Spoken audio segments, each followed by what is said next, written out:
multi-month project. So we're excited for that. Please join me as we pledge our allegiance to the flag.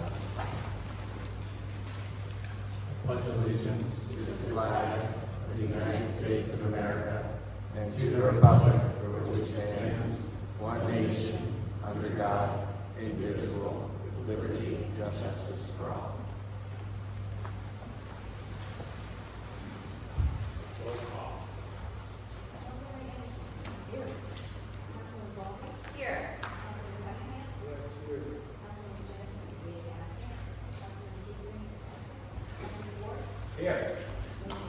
Here. All right, we have two items on tonight's spotlight. The first one is a presentation by Reed Lysiak from Ride Troop 2 on his Eagle Scout project and a request for use at the Village Green. We're looking forward to this is the first road to it. Yeah, is that good or do you want this? This is fine. Does that work? Okay. Can't tell this microphone is working. Good evening, members of the Ride City Council. Thank you so much for having me. As you may know, my name is Reed Lysiak. I'm 16, and I live in Rye. I'm a member of Ride Troop 2, and I'm working as an Eagle Scout. To do this, though, I need to complete an Eagle project. An Eagle project is a service project for the community planned and executed by the Scout, in this case, me. For my Eagle project, I'm running a community food drive to benefit the Bread of Life, which, as you may know, is the only food pantry here in Rye. I'm going to be constructing 6-foot-tall letters that spell out the name Bread of Life, and I plan to host this event on the Village Green. I'm going to fill these letters with donations from the members of our community, and then I'm going to donate that food and all the proceeds to the Bread of Life. The goal of this event is to create an annual event that raises awareness for food insecurity in Westchester County. I would like to tell you more about my project, who it benefits, and most importantly, the safety involved later in my presentation. Today, I will be requesting permission to host my event on the Village Green on Saturday, October 18th from 6 a.m. to 3 p.m. This includes setup at dinner time. This is intended the same day as the Rye City window painting for more foot traffic and to raise more awareness of food insecurity. I would like to invite Sue Wexler, my project beneficiary representative from the Bread of Life, to talk more about the Bread of Life and what they do. Thank you. Hi everyone, thank you so much for having me and allowing me to speak. As being said, I'm Sue Wexler. I'm the Director of Community Outreach for the Bread of Life. Our 501c is actually called Hidden Tree Global, but Bread of Life is the affectionate name that our whole community uses for us. And we are a nonprofit who basically serve, we are a faith-based organization, and we believe in bringing the love of God to our neighbors. And love is tangible. It looks like something.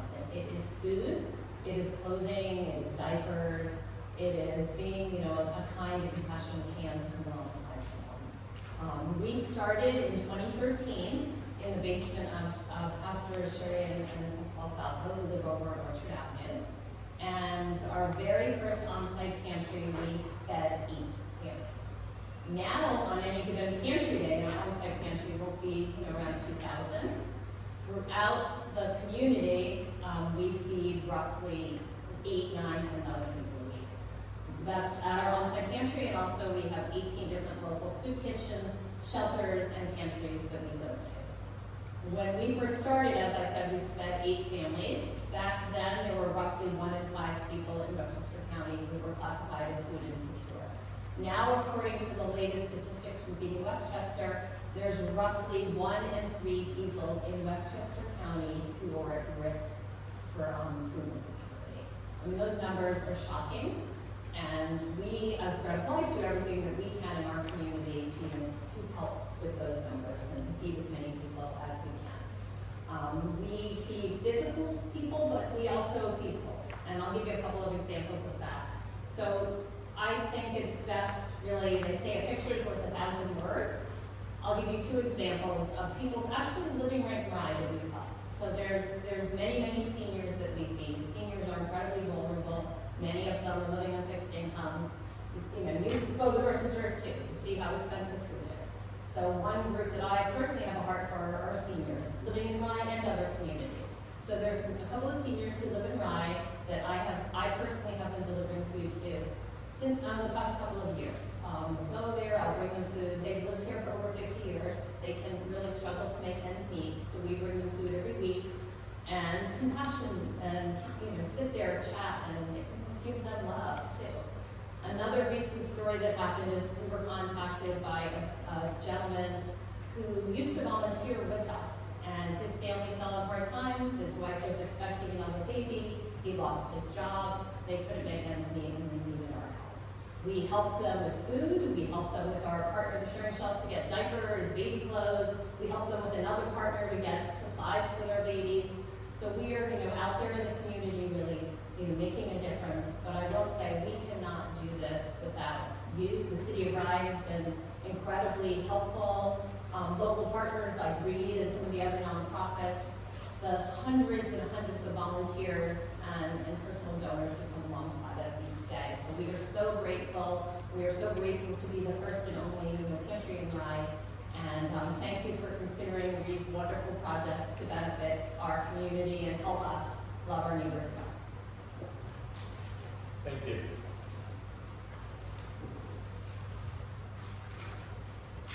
Thank you so much to Ms. Wexler for doing that lovely presentation. And as she first said, our goal for this event is to raise awareness of food insecurity. This is why we want to use the village free. It'll allow us to maximize the amount of people we can reach and let see our letters that spell Bread of Life.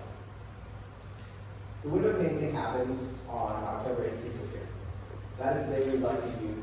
That is the day that we'd like to use the village green for our event. The village green is one of the few areas that has the size and visibility that will allow us to raise maximum awareness for our event. We would also like to use the 25th, it was the rain day for window painting. We only use one of these dates, but we would like both in case, obviously, it rains. So, the big elephant in the room, safety. Obviously, as I said before, I'm constructing 6-foot-tall letters, and they are pretty big. There are a few things that I'm doing to maximize safety, as safety is my number priority, and I'm sure it is for all of you. My plan is to construct these letters out of a synthetic wood called Azek.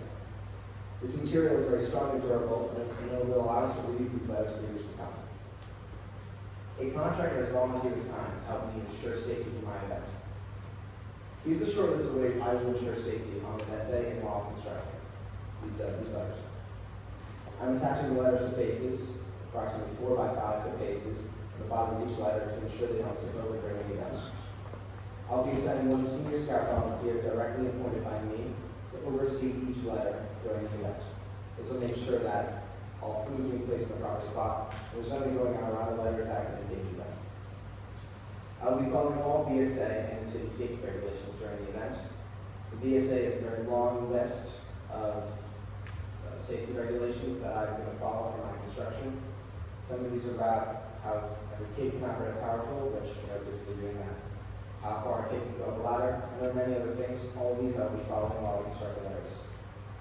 In conclusion, we are requesting to use the village green on Saturday, October 18th, with a rain date of Sunday, October 25th, from 6 a.m. to 3 p.m. Thank you so much for everybody's time and consideration for making the project. We are happy to answer any questions about the project. Thank you. Questions, anyone?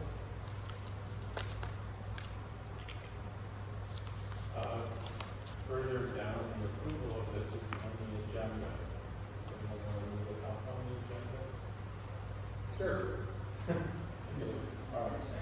All right, so we're going to move the consideration of your request, which is down at item 7, and we'll go over the rest of them. Would you like to make a motion on what is item 7? I second the motion. All right, all in favor? Aye. Aye. Congratulations, Bruce.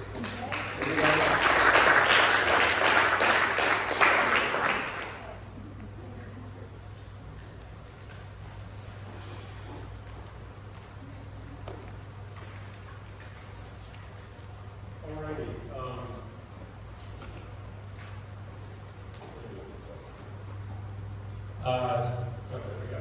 All right, next up in our spotlight section, our spotlight section is a time for presentations about things going on in the community. It's a lighter part of the meeting. And our next guests are Rye Country Day School. As some may recall, back in June, we talked about their plans for that campus redevelopment, or part of that campus being redeveloped. And in the succeeding weeks, members of the council went and visited Rye Country Day to see what their plans look like and get a sense of it. And as part of that socialization, we asked Rye Country Day to come and present what they shared with us, so that the whole community could see what we're seeing, and probably further discussions on this in the future. But tonight we just wanted to get an overview, so we welcome Rye Country Day.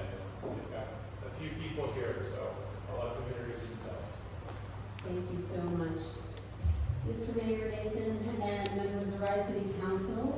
I am joined today by Leo Napier, our council, as well as Ken Capper, our assistant head of school for finance and operations. Should there be any questions that they can assist with. So thanks for having us tonight and the opportunity to discuss our campus master plan. I wanted to start with the guiding principle behind all of this work.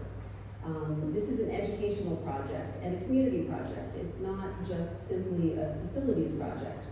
It represents a shared vision for the next chapter of Rye Country Day, developed by our Board of Trustees, our administration, and our broader school community.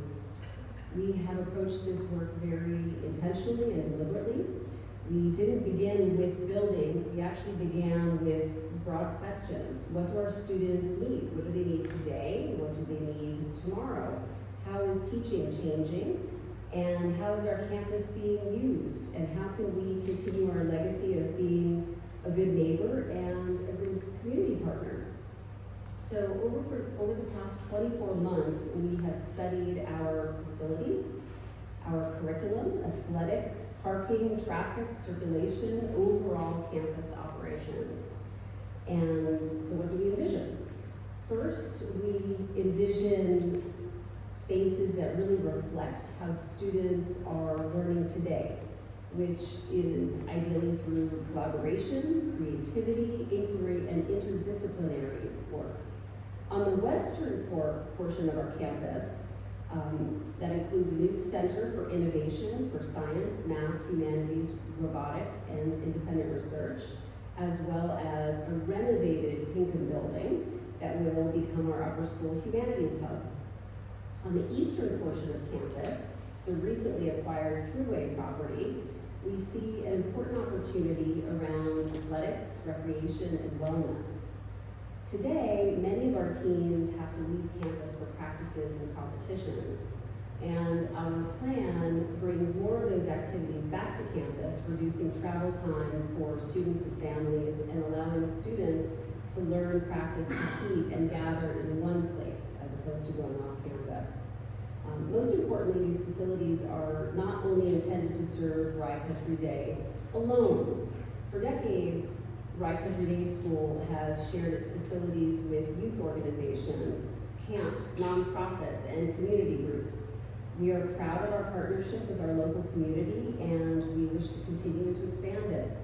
Community partnership is at the heart of Rye Country Day School, and it's how we enact our founding motto, not for self, but for service. So continuing that tradition, the new recreational facilities will be made available to community residents. So athletic, wellness, and recreational facilities we envision are community assets as well as school assets. The plan includes a general use turf field, a field house with a 200-meter track and flexible court space, and the relocation and replacement of our aging ice rink. And one of the most important elements of the plan isn't a building at all. It's actually related to traffic flow. Our proposed loop road would bring more traffic onto our property rather than having cars queue on neighboring streets, creating more efficient pickup and drop-off patterns, reducing congestion. The plan also includes approximately 150 additional underground parking spaces and a secure tunnel connecting the two portions of campus for the students and faculty. Ultimately, the plan is really about creating a campus that better serves our students and faculty while providing meaningful, lasting benefits to the broader community of Rye. And tonight, this is just a brief introduction, and we're excited to return on September 16th for a more detailed presentation to the council. We know that a project with so many benefits for our students and our local community and deserves careful consideration and attention and continued ongoing dialogue throughout. And so we welcome the opportunity to do so. Thank you so much for having us today to present. Thank you. And let me just say that Rye Country Day School has really welcomed our request for dialogue and has been thoughtfully engaging with council members and city staff, particularly around the issues that affect the city-wide community, including notably traffic, as we also wrestle with being supportive of the neighborhoods in that area and the development over in Portchester, and you and your team have been very responsive in having that dialogue with us. And we look forward to that continuing. But I really appreciate the overview. I don't know if anyone has any quick questions, but I think we were just seeking an overview tonight. All right, thank you so much. We'll see you in September. See you in September. Thanks so much.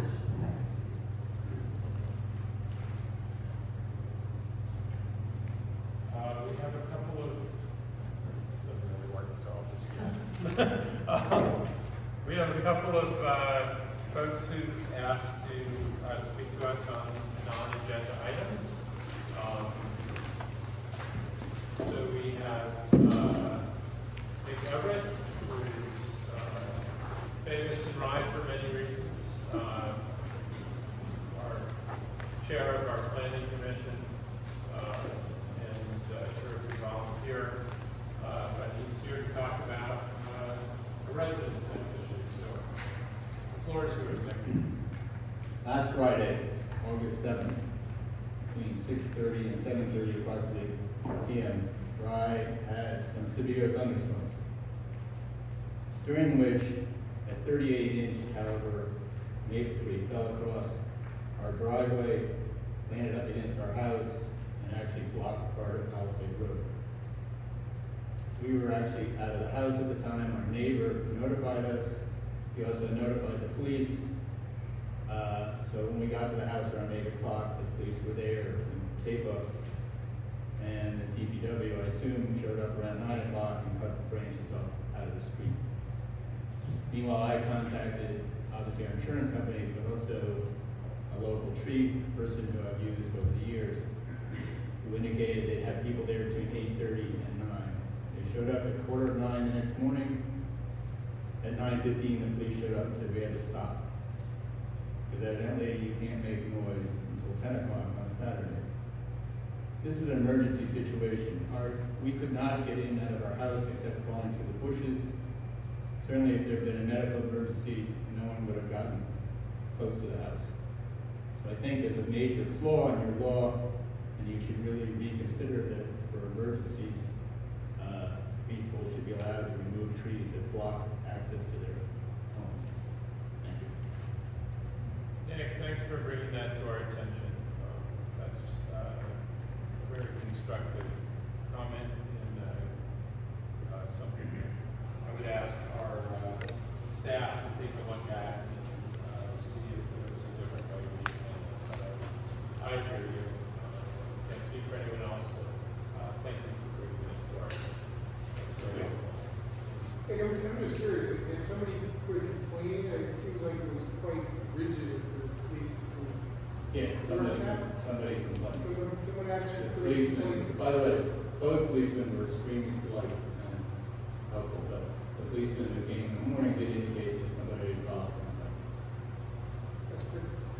I had foiled to find out who that is. I can't let you know.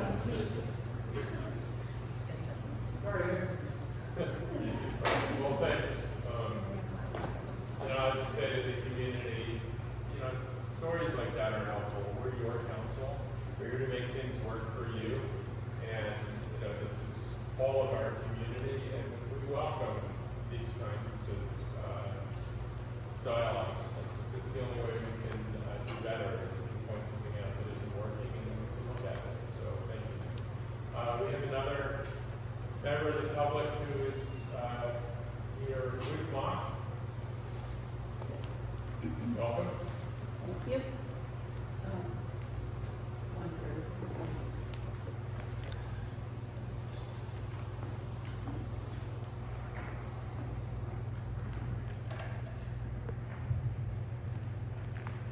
Good evening. My name, excuse me, my name is Ruth Moss. I live in White Plains and am a proud citizen of Westchester County. In Rye, I shop, I dine, been a member of the beach for years, and in fact, my daughter attended Rye every day.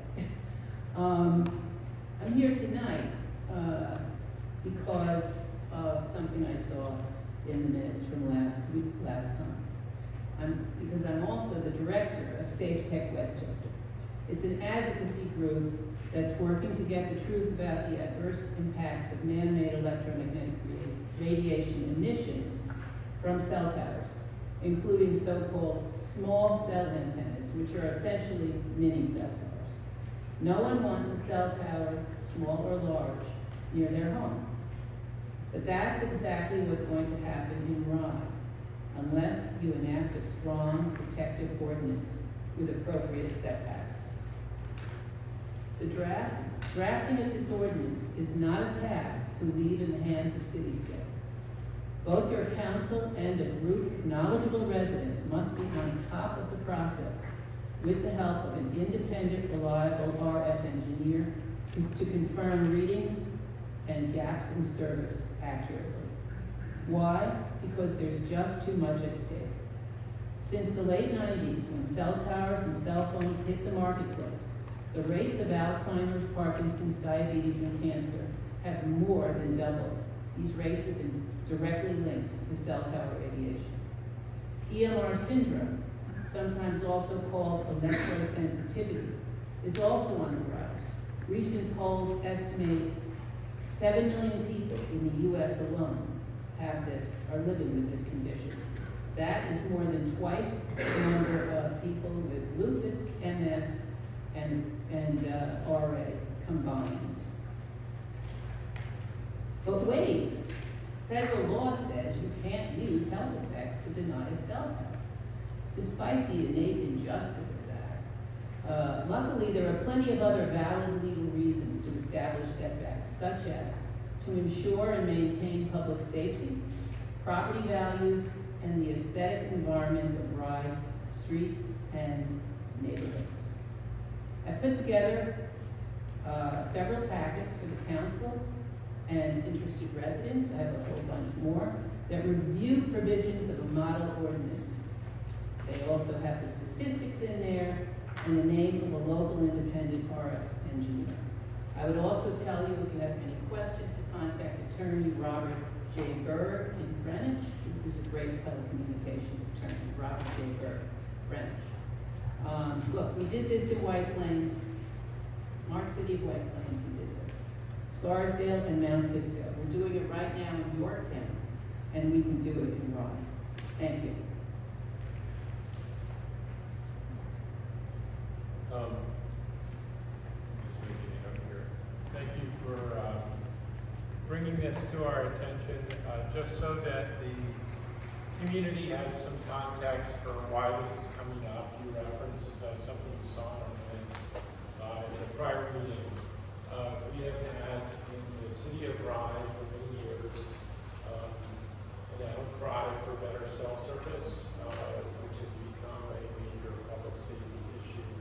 That there are large swaths of Rye that cannot use their cell service or can't use their cell phones in the emergency because they have no service in their part of the community. We have engaged Cityscape to help us develop a plan for Rye that is thoughtful about where we can put in better service and how to reach as many people as possible. We are at the very beginning of that out process where we engage a consultant to guide us. And prior to engaging Cityscape, met with several direct providers as well as integrators of cell service to see what could be done. We were very much aware of RISE prior history on the issue and concerns that have been raised in the past, and we wanted to understand what the options are today. In our meetings with direct providers, it became clear to us that this was not something that could be solved simply by working with the direct provider. In fact, a number of the folks we spoke to in that capacity said, you really should do what other communities have done and bring in an independent consultant to advise you on what the options are for you. So that's what we're doing. We can share this information with that consultant. We can certainly take this into our thinking. But we are at the early planning stages. In terms of planning, we're in the analysis stage. Analysis beyond the fact that we know we don't have service in many areas, but we're still figuring out what that should be. So thanks for bringing this to our attention. And we'll put it into the think tank on this issue, and glad to get this info now as opposed to while shovels might be addressed. So thank you. Next item. Yeah, shower. Sorry.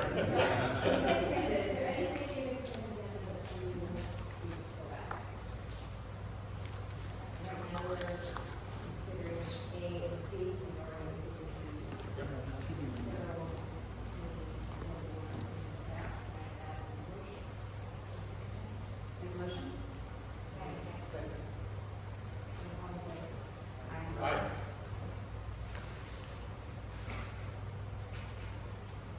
All right.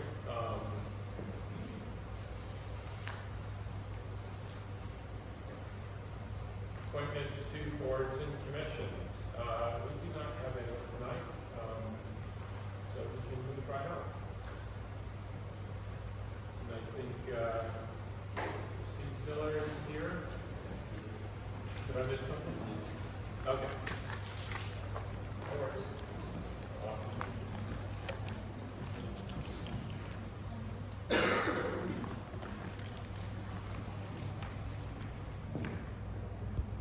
Good evening. I'm happy to be here updating the council and the community on Friends of Rye Nature Center's capital campaign and park improvement projects. Thanks for having me back.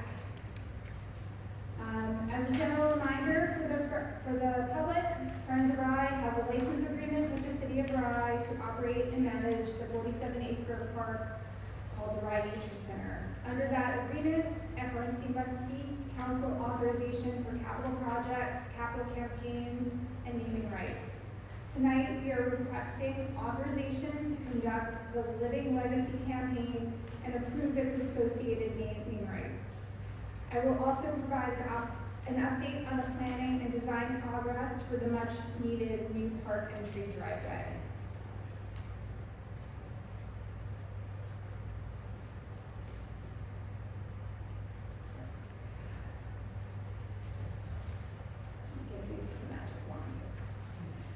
At the heart of the Living Legacy campaign is a new 4,500 square foot education and visitor center. The facility will expand our environmental education programs, create a welcoming and accessible outdoor entryway, and offer flexible space for visitors, programs, and staff. It is designed to integrate and complement the greater 47-acre park. The courtyard, learning spaces, community garden, and outdoor areas all connect the building to the surrounding landscape and support our mission.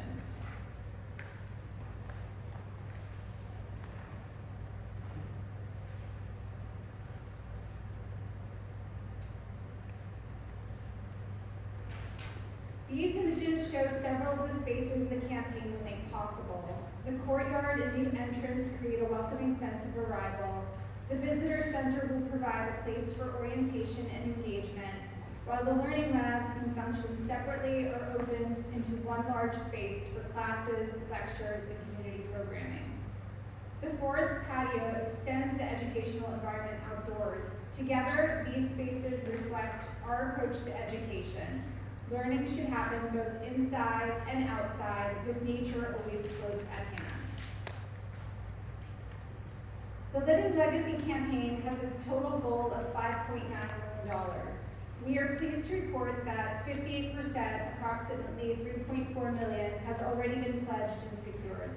That includes $1.3 million in ZBGA grants from New York State and approximately $2.1 million in private commitments. $2.5 million remains to be raised. The proposed naming opportunities range from courtyard benches and shared learning spaces to major areas such as the visitor center and building exterior.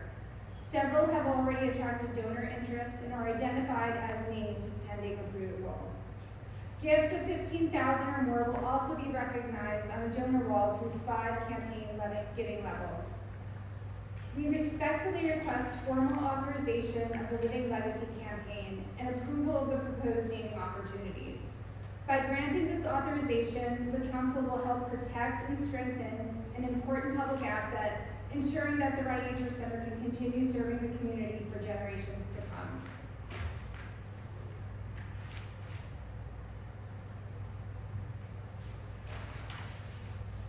The new driveway has now reached the 60% design stage. Here you see in green the proposed new entrance, in red is our current driveway. The proposed entrance begins near our neighbor's driveway at 815 Boston Post Road, just south of where we are entering now. The alignment has been adjusted to reduce environmental impacts, protect the adjacent repair and restoration work, and limit the driveway's intersection with the floodway as much as possible. The project addresses long-standing limitations associated with our current bridge and driveway. In addition to accommodating two-way traffic, it will provide safer, more reliable access for visitors, school buses, emergency vehicles, and park operations. The driveway design is the result of several years of evaluation and iteration. Friends of Rye Nature Center considered multiple entrance options in 2024. In 2026, working with city staff and our engineers, Barton and Lujudas, we advanced the preferred design and made additional changes to reduce environmental disturbance. B&L's technical analysis supports a no-rise certification. This means the project will not increase the base flood elevation or adversely affect floodplain storage, conveyance, or flow patterns. The disturbance area for the project is below 1 acre and will not require a New York State speedies permit. Nevertheless, the stormwater system that we are designing will meet those standards as a best practice. The project requires the removal of 42 trees measuring at least 18 inches in diameter. Permitting requires at least 44 replacement trees, while our broader landscape plan calls for at least 44 new trees and a significant amount of additional shrubs to increase vegetation and provide habitat. The Planning Commission and CCAC reviewed the project and participated in a site walkthrough on July 11th.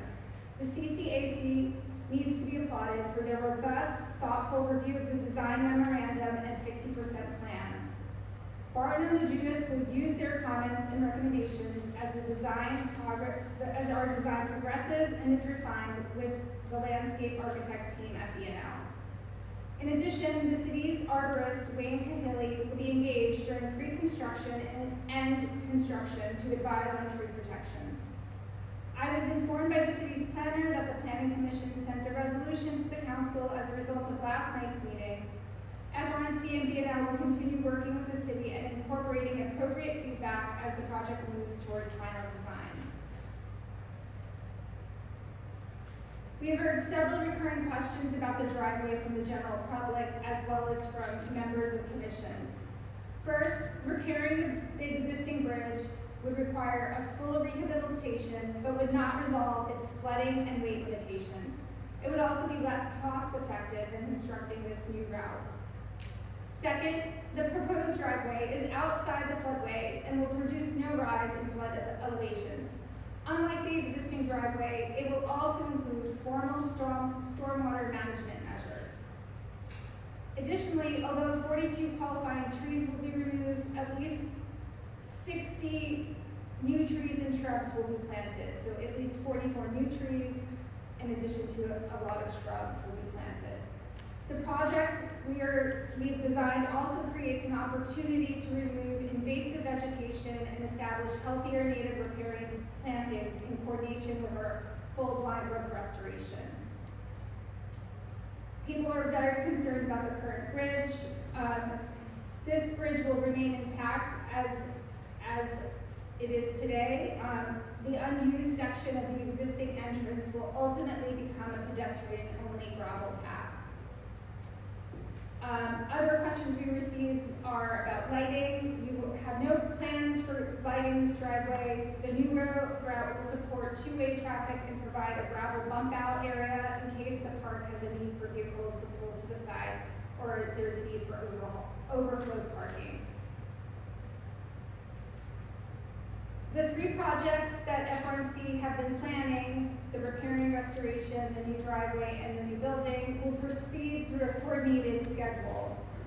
For the Blind Brook restoration, we anticipate completing final approvals and contractor selection in 2026, conducting tree work during the permitted November to March window, and beginning construction in summer 2027. For the driveway, we will move to final design and have the council make a negative declaration as lead agent on SECR at the September meeting. Permitting, construction documents, and contractor selection are scheduled for this fall. The contractors will also be the same as the contractor under riparian. Those two projects will be bid together. Tree removals and constructions for the driveway are anticipated between November 2026 and March 2027, and the closeout of the construction is expected in May 27. Our Education and Visitor Center project, once the council authorizes the campaign and naming opportunities, we will have accomplished a very important next step. Design, permitting, and contractor selection will continue through 2027. Building construction is anticipated from late spring 2027 through summer 2028, with a closeout in fall of 2028. We will do some carriage house renovations after that construction is complete. We will continue to fundraise with approval of the campaign throughout the duration of these years shown on the slide here.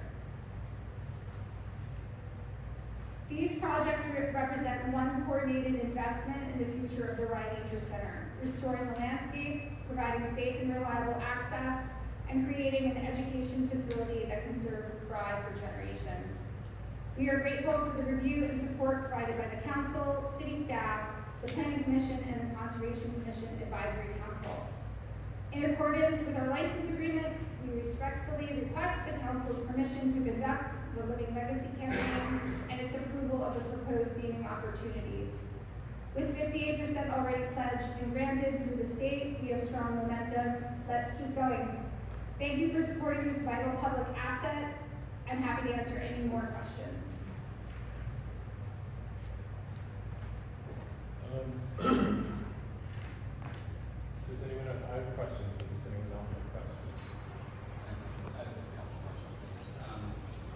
First of all, thank you so much for all the work you do for the Rye Nature Center. It's really daunting projects. And we went out there and looked at it. It seems like it's going to be amazing. With respect to naming, bricks on walls are one thing, but like centers are another. What kind of due diligence do you do, or would you propose doing for someone who's going to get named a major center? Sure, so the first step would be to have the gift request vetted by our gift acceptance committee, which we formed in anticipation of this campaign. Then we would do proper vetting of the family's background and their commitment to the Nature Center. After that, we would bring it to the city. I would maybe be working with Brian Shea's team and continuing to work with them on the approval process. I'm not sure if something has formally been set up within the city management team yet for things like this. I feel like we're the guinea pig here. But that's kind of the first step of tonight is to allow for that to happen. Sounds good, and then, as things happen, are we contemplating, terms in the unlikely case that something was to come up post-implementation to be? So if you're hinting at like a need to remove a name, that is written into the gift acceptance agreement with the donor, where that there would be a reason for a review, that there's certain parameters around why, and they're agreeing to those parameters when they give the gift. Great, thank you. Just one more question since I'm talking and then I'll move on. I think you said 46 trees and one of the cases, and was there any, can you categorize them, or any of them would be old growth, or would it just, it could be anything, but like, are any? There are none above 45 inches in diameter. I would call 36 old growth. It's a mature tree. They're just going to be in the way of where the driveway needs to go. This was like a very, very hard, yeah. So you're either saving that tree or you're encroaching on the wetlands. If you're encroaching on the wetlands, then you might have to take out a different tree. If you move the driveway up, you're gonna have to do some rock chipping and fill. So this went back and forth. I believe, Brian, you had to be subject to some of these meetings as well. Yes. But this went back and forth over several meetings, and I will share that we had, in addition to the city planner and city engineer and the engineers at Barton and Lejudas, we have some members of our board who have been sitting on the driveway committee. One is a non-board member, but is a civil engineer by training and has done many projects like this. So it was carefully looked at. And then in the CCAC's review, they noted again issues of maybe if you moved it this way or changing the slope was one question. We re-explained the logic and thinking behind the alignment that was chosen.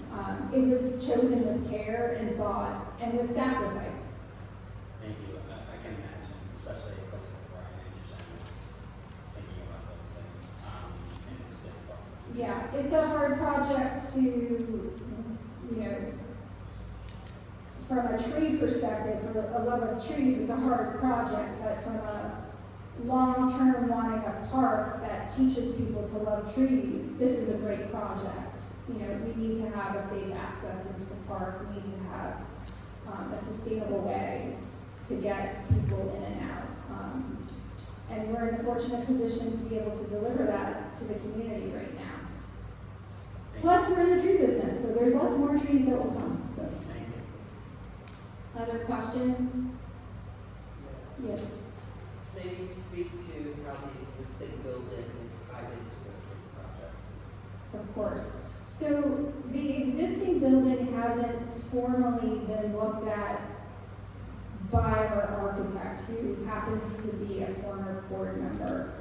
When he was a board member, he looked at the existing building in great detail. Wondered if there was a way to add a little bit more space on the back, upgrade us from very inefficient use of oil, get us on the grid, things like that. It would have required us to shut down for an extensive period of time. So we moved to this idea that we actually just need a contemporary building. And with all our love for the old house, once we have the new building, we'll be able to fully look at that old house and make it into something that is safer for how we're using it for public. There's some egress issues, especially for our upstairs offices. Energy efficient for our community. We want to be off the oil. It needs new siding, new windows, et cetera, et cetera. I have that tight sleeve around the house so that it's as sealed as possible. All of that will be part of like late design discussions once we get this new building underway.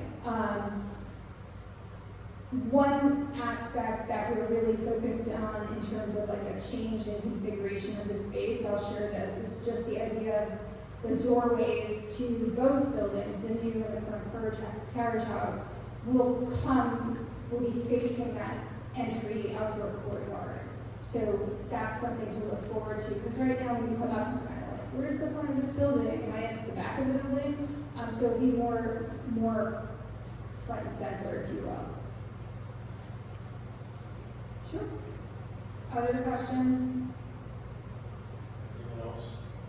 I have a couple. So, if I understand, you are looking for the secret action by the council at the September meeting. So I would just say that my colleagues, between now and then, would be a great time to look closely at this. And if you have questions, please call Brian, and make sure you have an understanding so that if we're able to meet the timeline, we can. If we have questions, let's surface them sooner than later. So that's not really a question, it's more about a statement. But I do have a question about the naming rights. Are you asking us to take action tonight? Or is it just something that later? Because I have questions about the terms and policy and how it works with the city, and I don't want to answer a lot. I think naming rights are great. I see why it's important. I just know that you've got to partner with the city on this. Well, our council to look at your policy, just make sure that it aligns with whatever we have to worry about. Notably, the issue that Councilmember Ward brought up, but also when gift agreements have no time limit on names, there are problems, and since it's city property, that becomes our problem, not your problem. Well, it's your problem too. Okay, so I think that there's a way, and I totally understand. I mean, this is totally surmountable. Yeah, I think one approach could be that you allow us tonight to pursue naming opportunities, and when someone wants their name on something, the secondary step is we come to the city to do the formal, okay, they can have the name. And that way, all the paperwork is happening at the point of the naming, as opposed to setting up a process that we might need to go back and forth for many months. Right, why don't I suggest this? I'm not sure we want to be in the business of building every single name. I mean, unless our staff tells us we do. I'm not seeing I think enthusiasm. we need to put this together. Right. Fair amount of thought for something we need to talk about. Right, so what I would like to do as a council is give you more of a nod tonight so that we can go Continue. forward with what you're looking to do, subject to, let's get the policy, look at the terms and the procedures, figure out the best way to do this so that we're not caught up in something we don't realize, that we're not in a business that we don't want to be in, but we are in whatever business we should be in.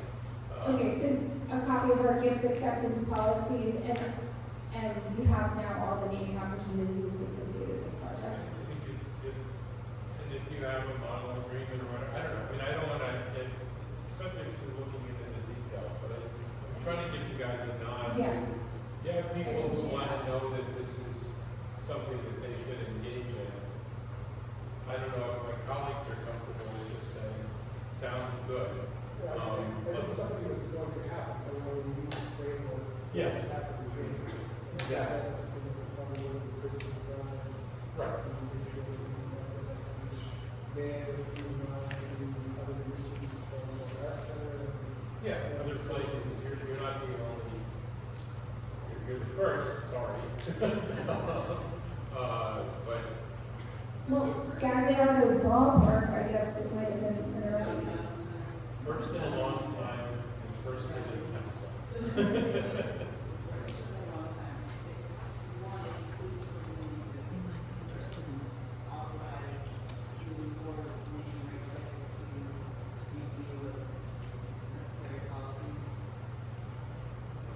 Or I think we could just give an island and say, why don't you proceed and send us this information and we'll do a resolution as soon as possible. I mean, if people are generally comfortable with the direction, we don't want to continue up. But I know you think all of us know, we have to have a discussion about what those issues might be and they're probably, in the end of the day, more discreet than our imaginations might make it be tonight. So I think the better way to go is let's give a nod and we'll get into the details and hopefully get this narrowed down. Maybe the goal is to,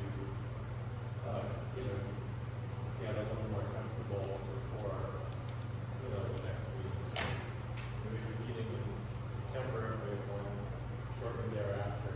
I'm sensitive to how much Kristen has to do and other stuff to do, but we can work on this. Right, so that would be a good time to. Yeah, we're gonna work it. Sure. Right. I was headed for you because we give you like 5,000 institutes in August. As you can see now. So, does that make sense? Send us the policies. If you have draft, we're not asking you to create things you don't have. We have the policy, so we can send the gift of acceptance policy over. I just wanted to, Kristen, ask, so can they authorize the campaign, because I believe the capital campaign has to be permitted, and then nod at the meeting rights? Under the license agreement, the same rights, they have to come back for fundraising authorization as well as naming rights. So we're comfortable. So we can split it into two pieces tonight? I think that, I'm comfortable with that. Yes. Right, no, I'm hearing that, just confirm. Yes, yeah. Our folks, are you recommending that? Yes. I don't know. Are you comfortable with that? Let's start fundraising. No, I'm just trying to get it off the ground. All right, good, so let's do that. All right, can I get a motion? Motion. Second. Second. All in favor? Aye. Aye. Can I see everyone nod their head? It's Yeah. great. All right, see you in September, can't wait. All right, good.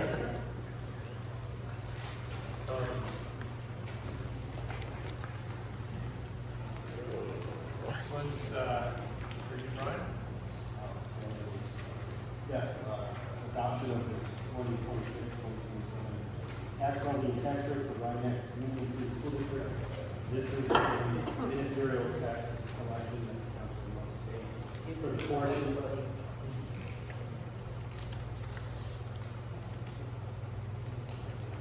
It'll turn green in a second.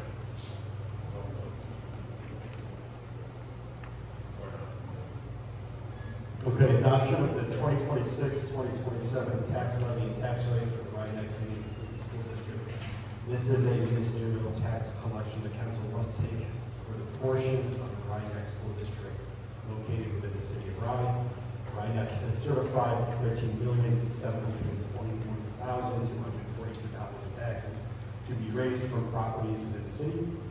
Certified rates are $1,149 per $1,000 of taxable assessed value for homestead property and $1,474 per $1,000 for non-homestead property. And this is an action you take pro forma every year. Motion. Make the motion. Second.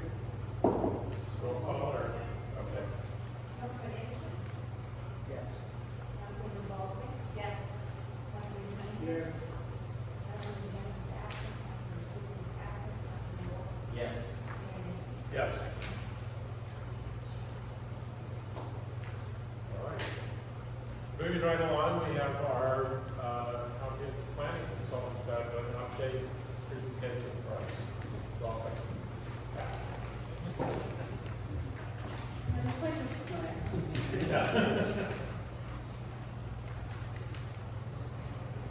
Thank you, and good evening, everyone. So my name is Peter Furrow. I'm a partner at AKRF. We are an environmental planning and consulting firm that has been working with the city for the past several months to kick off the comprehensive planning process, and we're really excited to be here to give an update on where we are. Do I advance with this pen? Yes. That's okay. Alright. So we're going to give you a brief update, talk about what has already been happening with the steering committee that's been established, the public engagement work plan, the website that's up and being expanded almost every day, and then give a quick introduction to the next steps and some of the public facing outreach that we'll see roll out in, again, the very next couple weeks and months. So go the correct way. So really quick, what is a comprehensive plan? Right, it's a plan that is a high-level policy document. It sets forth a community's objectives of where it wants to be, how it wants to evaluate projects. It focuses mostly on land use decisions, but obviously incorporates lots of other components into that plan. And a well-written comprehensive plan is specific enough, but really also kind of general enough that it can adapt to new needs, to new circumstances, to new land uses, to new technologies. It's really a statement of principles and values and objectives, as well as some specific recommendations in the near future.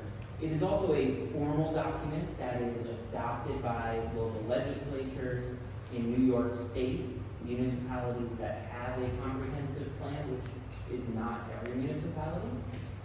They must have new zoning text. Any new zoning change must be in conformance with an adopted comprehensive plan. So if you choose to have a comprehensive plan, your zoning, any zoning updates must be in conformance with that comprehensive plan. And so it is kind of a foundational document in New York State. The process is an 18-month process that, as we talked about, began several months ago. We're in the beginning phases where we really will be visioning with the community, identifying some of those high-level principles and goals, beginning the community engagement. We're going to be preparing a lot of background studies to talk about where we are today as a community, where Rye is, where the region is, looking at some trends, to really get down to that preliminary recommendations, looking at where we are, where we want to be, how we can get there. We're going to be working with the steering committee throughout this whole process, as well as the entire community. And we've, as Corey will talk about in a couple minutes, developed an engagement strategy that really ensures that there's a seat at the table for everyone at all phases of the process. And we're really excited to get this underway. By next summer, we should have, hopefully, it's a quick turnaround, but we think it's a very doable turnaround. Draft plan for the council to review. It'll be subject to the State Environmental Quality Review Act, so an environmental review of a planning document. There'll be public hearings, there'll be edits, and all sorts of things. So we're at the beginning process. But what I want to do now is introduce Corey Block, who is a planner with AKRF, who is the project manager for this, and she's going to go into a lot more detail on some of the specific engagement strategies and some of the very next steps that you will see.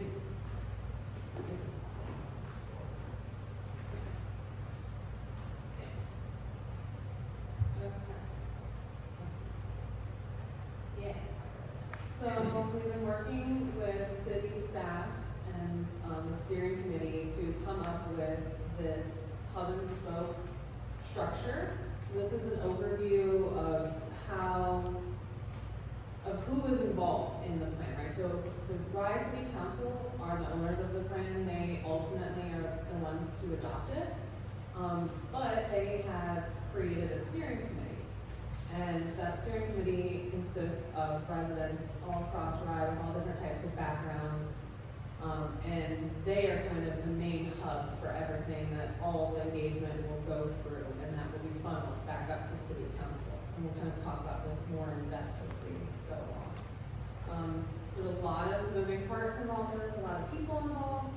There's the project team, which is AKRF, Pace Land Use Law Center, as well as a couple of other subs who will be stepping in for more specific pieces of the puzzle. There's a city council who ultimately adopts the plan. The steering committee that we talked about is 15 members of the 15 residents, I should say. And they've already met twice, and we've been getting the ball rolling there. There's also going to be neighborhood planning areas. We've broken the city down into 8 different groupings to kind of help better target outreach to make sure it's spread all across the city. And neighborhood ambassadors are going to help with that outreach. And then on top of that, we're gonna have technical advisory groups, which we'll get into later, which will kind of drill in more on specific topics. And so like Peter said, this whole thing is designed to promote engagement for all, right? So not only are we going to be out in the public asking everybody for their opinions, but we're also going to be interviewing the boards and the commissions. We're going to invite nonprofits and civic groups to the table, and anybody else as well, really. So the steering committee that we got started, they've had 2 meetings so far. We've been meeting once a month. Really, the biggest chunk of our effort has been kind of setting that up and getting the ball rolling for all the public engagement. So we haven't seen a lot yet because there's been a lot of work in the background, but it's all starting to come to the foreground now, right? We've been working with the steering committee to create this public engagement and work plan. And that details all the events that we want to go to, the timelines, the different networks for outreach that we want to use, and really kind of gets into the nitty-gritty. And then also, with the steering committee, we've started talking about these technical advisory groups. And that is kind of the framework for the comprehensive plan. There's going to be different topic areas such as housing or the environment, sustainability, and we're going to be drilling in on those things, and those will be chapters within the plan. So we've started trying to set those up, and we've got some preliminary groupings, but those are subject to change as we go along, because this whole thing is going to be very fluid and based off of community input and input from you guys and the council as well, right?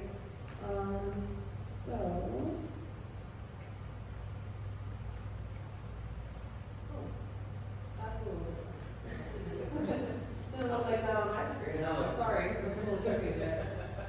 So these are the initial topic areas that we're kind of drilling into: housing and demographics, economic development, specifically, the commercial areas in downtown, transportation and mobility, environment and natural resources. There's a lot that goes under that. Parks and recreation and open space is going to be similar, but slightly different in that those are active spaces that are being programmed for use, whereas the natural environment can include other things such as streams that aren't necessarily being used as recreational opportunities. And then finally, history, culture, and community. And so like I said, those are flexible, those are just our starting point, and we're going to be going over these with the steering committee and getting their input, and then we will be going out to the public to get further input on that. So one of the other things that we've been working on is the website. So City of Rye ComprehensivePlan.com. You can sign up for emails, as you'll see, and when we have community workshops, we'll send out email blasts, or if we have any publications that we post, like as we're nailing down this public engagement plan, once that's finalized, we'll probably send out a blast to let everybody know that, along with the upcoming workshop dates. There's also resources on the website that have the past comprehensive plan, and then the meetings and events page, I think, is a very useful one. It shows anything that's upcoming that in regards to the comprehensive plan. So go and visit, please. And as we move along, there'll be surveys on there as well and other opportunities to give feedback on the website. And there is an email. So if you would like to email us as well, there's an email for comments through the website. So we're gearing up for engagement, and the fall is going to be a lot. But the biggest event that we have is the first community visioning session. So that'll be open to the public, and we'll nail down what we're going to talk about with the steering committee and with staff and everything. But we just wanted to make it known to everybody that this is upcoming. So mark your calendars, and we hope that you come and participate. Next steps. So like I said, lots of community engagement. We hope to put some posters up around Rye to get some passive feedback from people from City Hall and the library as well. We're going to try to do a pop-up event at the farmers market to let people know what's coming. The workshop on October 14th. And then we're going to really start getting the steering committee involved in all this outreach too. So we're creating an engagement toolkit that will have social media posts and website blasts and stuff like that that they can send out to their networks, and hopefully we'll get a huge turnout for our public engagement events, because that's the goal. And like I said, there's also more upcoming steering committee meetings. All of it is on the website, so please go and sign up and join us at the next event. That is it for us. So, And I guess there's one last thing I'll just say is that there are a number of topics. A comprehensive plan is by definition comprehensive. It also recognizes that the city is not standing still. The city very necessarily has lots of other things going on all the time. And so we're going to work with, we're aware of all those studies. I want everyone to know when we say, oh, we're going to look at, I guess we know there's other options, there are other projects going on. We're working with them hand in glove. We're going to integrate feedback. And pretty excited to be able to take advantage of the number of different planning processes and studies that are going on, and really be able to wrap that together into a comprehensive plan that is grounded in feedback from the community and data from your community, from the region, and really is a reflection of you. We're here to help guide the plan and offer advice and suggestions and technical expertise, but this is the plan for the city, and this is the city's plan. So we're really excited and happy to give that update, happy to answer any questions you have, and look forward to being back many times. Are you going to be going out with advertisements here in Carlisle and the record? I'm sorry, can you say that Are one you more? going to be going out with advertisements to draw people to the website? So we will be going out to a number of different places. We're going to try to do a lot of it through the city's existing communication protocol. So like we're going to go through the city's news blasts and through the city's social media feeds. I don't know if we're going to go out to specific media or by advertising. I don't think we're going to do that. We're going to try to get the word out in other ways, but certainly not opposed to working with the city and kind of getting the word out however makes the most sense. Yeah.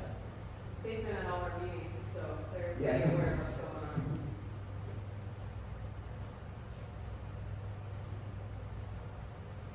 Other questions? All right, thanks for giving that overview, really helpful and very exciting, and it's going to be an amazing fall in Rye. It's going to be a very busy fall and ride.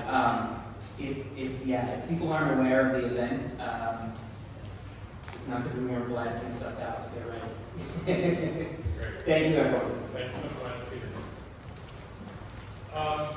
Before we jump to the CIP, we had a last minute member of the public who wanted to speak on a non-agenda item. I'm not sure reading between Glory, Patel.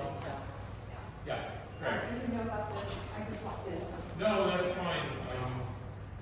Let's just take care of that right now.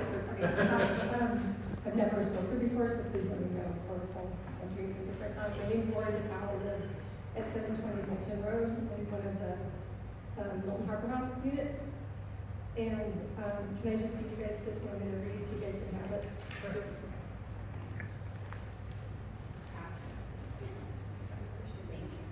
We've sent this to the Bow Basin Harbor Master, who was supposed to address this, and then we didn't hear anything, so our next, I think, may have spoke with Kristen, maybe, I'm not sure, suggested it's the best course of action. So I'll read this briefly, because I know it might go home. But this was written on behalf of the residents from Milton Point Harbor House, well, the Pinago Neck, which is the horseshoe part of the harbor house that lives surrounding the major buildings. But it's in reference to Royal America Rye and some of their safety violations and also Marine Code noise violations, and I've listed them there. This has been going back since 2018, 2019. We've been in discussion with them. And just before I even mention all of this, I'm a huge supporter of rowing. This has nothing to do with the sport or the owner of the business. My son rowed there. I rowed in college. I think it's a great sport, but it's become hazardous, and the noise violations, if they're in conjunction with the regular noise violations that you have in Rye, like the gentleman was speaking earlier, they're completely crossed the boundaries. So the first one is there's 3 specific Marine Code violations. One is channel obstruction, second is reckless and unsafe operation, and the third was the noise violations I mentioned from electronic loudspeakers and megaphones. When they first started the business there, I rode there 10 years ago. There was no electronics, they weren't needed. This isn't necessary to have electronic megaphones to be use them during racing. You don't use them during practice. So because they have so many boats out there, they need the electronics in order to hear each other. So the first point was channel obstruction. The purpose of the Rye Harbor Ordinance is to keep the harbor sanitary and safe, making best use of available mooring spaces in the city waterways. They have multiple rowing. There's so many shells out there, have 16 at a time, not including the launches, which is what the coaches are using. There might be 4 to 6 of those out at any given time, including the shells. They block the channel during their sessions, which is a direct violation of the code. I have a video that we made. I sent it, I think, not sure if maybe sent it to Crystal. We sent it to the Boat Basin, and with your permission, I'll email it to all of you after this meeting, if that's okay. And I made it brief. It's just a sampling of what's happening, but when you look at it, the shells are crisscrossed across the channel, and they're stationary. So any boat that's coming in from Long Island Sound, come to their slip in the marina, has to slow down, navigate who's there, and they don't move out of the way. They're also not outside of the red and green buoys, which is where they're supposed to be. They're inside of it. Because I don't have the video for you, this is just one picture that just shows you that's okay. These are all stationary. They'll be there for 5 to 10 minutes. There's no boats aren't moving. The second point was reckless and unsafe operations, which I'm referencing right now. So rowing shells are often stationary, crisscrossing the channels, and are within the channel buoys, as I mentioned, opposed to being outside of it. And then point 3 is noise. Rye City Ordinance. The City of Rye prohibits creation of any unreasonable, loud, disturbing, and unnecessary noise. Specifically calls out the use of any drum, loudspeaker, or other instrument for the purpose of attracting attention by the creation of noise. So this is a huge, huge issue where we live. I work like regular, like 9 to 5. I work at clinic in White Plains. When I leave for work in the morning, I hear everything. This is where my car is parked. From the moment I wake up, I hear people screaming and yelling. When I come home after 5, I hear people screaming. I don't even live on the 10 units that are actually on the channel. I'm still there, but noise carries. And you start to go crazy because it's all I hear all summer and all fall and all spring. And you'll see on this video, at 6:45 in the morning, with my windows closed, I hear coaches screaming at the rowers, and there's profanity. It's not just coaching; they lose their temper. Like most people, I guess I don't scream at athletes, but it's intolerable now. And if you're sitting outside, all you hear is screaming and yelling, and it's amplified by a loudspeaker now. When they started their program, I don't know if it was 2018 or when it started, but they were at capacity with, I think, 400. That was, they spoke to my ride, and I think Red Record, and he said we're at capacity. They needed to move. That was in 2018. It's 2026, and they're double the, I don't know how many they have out there, but now they're out there at night with bow and stern lights on the shells till 9 o'clock, after 9 o'clock at night. It's pitch black and they're rowing. So they're past capacity now. They were at capacity in 2018. It's 2026 and the program's grown. There's no way whatever was agreed to when they first started the business, they're not at that number anymore. There's a summer program going now, and it just ended last week. It goes from 7 a.m. to 6 p.m. Saturdays at 7 to 9:30 a.m. And then if there's private lessons, which we only have a few boats out there, it's not that loud. We used to row out on the Sound when I rowed there. We had to be quiet till we got to by AYC, and we did. And I didn't even live there, but I was respectful of the people that lived there. Now I do live there. The noise starts at the marina and goes all the way. It's insane. So their practices have changed. They're not. This dialogue's been going back and forth with the owner, and it's not getting any better.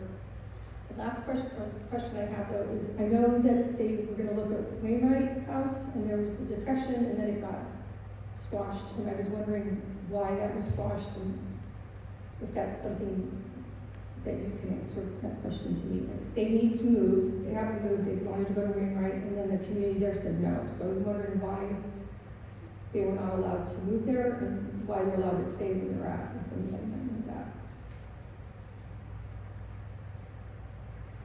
Or if you can speak to that. I don't think we're in a position to speak Okay. to what happened back then. I'm not sure any of us were here for that. But thank you for sharing this with us and sharing your concerns. You're welcome to send the video to all of us, and our staff will certainly look into some of these issues. Okay, thank you for your time. Appreciate it. Thank you so much for coming. Okay.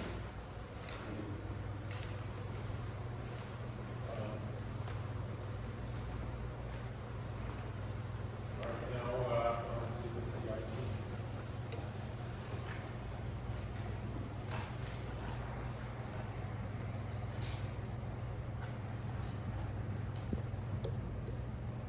Good evening. So some background on the charter mandate for the CIP presentation. The Rise City Charter requires that the city manager shall submit to the council a capital program at least 3 months prior to the final date for the submission of the budget, listing the proposed capital improvements with appropriate supporting information. There are a few things to keep in mind about the capital program. First, it is a planning document. It includes financial estimates and projections based on information that's available to us today. Second, it needs to remain adaptable to changing conditions, priorities, and funding opportunities. It is also dynamic. What I present tonight is not necessarily what I would present in a month or 2 months from now. As project advance, estimates change, grants become available, new needs emerge, or the city council establishes new priorities. Most importantly, there's no action required tonight. You just have to listen. Ultimately, the council establishes the city capital priorities. My role, together with our team at the city, is to give you the information necessary to make those decisions, and then to get the projects done to execute. Before discussing the projects currently underway and looking ahead, I want to remind the council and the community just how much capital work reached substantial completion last year. You see from the photos up there, this includes more than $14 million in sewer infrastructure improvements, including approximately 22,000 linear feet of pipelining and repairs to more than 500 manholes citywide. We completed more than $1.4 million in drainage improvements, including new and replacement catch basins, stormwater piping, tie check valves, and other drainage enhancements. We completed the $550,000 replacement of the DPW field depot.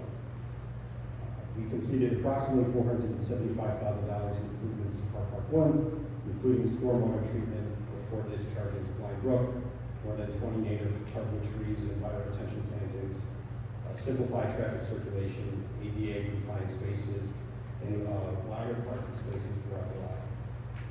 And we completed roof and building repairs to a portion of the 9-bay garage at DPW, commonly referred to as Building 7. This is not an exhaustive list, but altogether more than $20 million of CIP projects reached substantial completion last year. That's significant progress, and it provides more context for the work we're going to be discussing tonight. So tonight I want to focus on 3 areas. First, several significant projects are currently under construction, but have not yet reached substantial completion. We'll review where those projects stand, and once they reach substantial completion, the final project closeout and accounting are completed, they will be removed from the CIP workbook, and that work happens in real time. Second, we'll discuss how we think about priority setting for future years. And third, we'll review projects currently identified for the future CIP and discuss the city's funding environment and our capacity to advance those projects. As has been the case for the last several years, upstream flood projects are outside of the scope of tonight's presentation. So moving on to construction projects or projects under construction, first I want to discuss the salt shed. This is a $2.2 million project, and construction is moving forward. Formwork, footing, rebar installation, and concrete pouring are now underway. The building structure itself will be erected by DPW staff. The roof structure requires a separate bid because that portion of the installation cannot be completed in-house. We just don't have the capability on staff. That bid will be advertised this month, and an award is anticipated in September. Construction remains on track for completion this fall. So that's a project that's been long delayed, and we're happy to be advancing it now. The Theodore Frem Wall. This is a retaining wall project that costs about $4.1 million. Work continues to progress on schedule. The current lane closure is expected to be removed in September. And on that point, the lane closure is actually first scheduled to be resolved by the end of this month, but the project has experienced basically some interim work stoppages because of sensitive Con Edison infrastructure in the work area. Although they've delayed certain things, they've not impacted the overall construction schedule. So again, this project, long delayed, moving forward now. City Hall HVAC. This is a $2.8 million project, and the startup process of the system is scheduled to begin this Friday, and all systems are currently scheduled to come online within the next 2 weeks. I wanted that done for tonight's meeting, but it didn't happen, unfortunately. This has been a disruptive project for city operations, particularly given the amount of work occurring while City Hall is remain operational. So getting these systems online is extremely important to us, and obviously we want to reach well back in the chambers. Pickleball courts. The pickleball court project represents approximately $130,000 in investment improvements. Delivery of the new court overlay system has been completed and installation is underway. You can see some sanding work happening on the courts in that photo. The renovated courts are expected to be ready in time for beginning for fall pickleball lessons. Yeah, that was a project approved actually by this council, so we moved pretty quickly on that. Kudos to Aaron Matz and the team at REC. Building 5. Building 5 is currently carried in the CIP at approximately $7 million. Over the last several months, Stantec has been refining the building design and developing updated cost estimates. Once that work is complete, the revised estimate will be incorporated into the capital improvement program. We'll also provide the council with a separate briefing on updated design so you can see how the project has evolved, how it meets our operational needs before decisions are made about funding strategies and moving forward. So prioritizing the future CIP. How do we evaluate capital projects? As we move from projects already underway to future capital needs, I think it's useful to establish the framework we use to evaluate potential projects. There isn't one factor that determines whether a project should move forward. We consider health and safety, legal mandates and court orders, and the economic, environmental, or social value the project has to the community. We also consider operational needs. Does the project improve service? Does it make city operations more efficient? Does it reduce long-term maintenance or operating costs? We look at whether outside funding can be leveraged, including grants and matching funds. And then there are the practical considerations. What does it cost? How long will it take? Do we have the management capacity to execute it? How far along are planning and design? What are the risks? All of those considerations ultimately inform the prioritization process. And I generally think about capital projects in three categories. The first is departmental or functional priorities. Departments identify needs based on their operational responsibilities, police and fire vehicles, DPW equipment, HVAC systems, infrastructure replacement, and those types of needs. The second is fiscal priorities and limitations. Here we're looking at the effect a project will have on debt service, capital reserves, cash flow, and operating costs. And the third is executive priorities. This is where the council comes in. The council needs to assess capital needs within the context of its broader objectives to the community. I think of Gag Park, Rec Park, those are things we've talked about recently.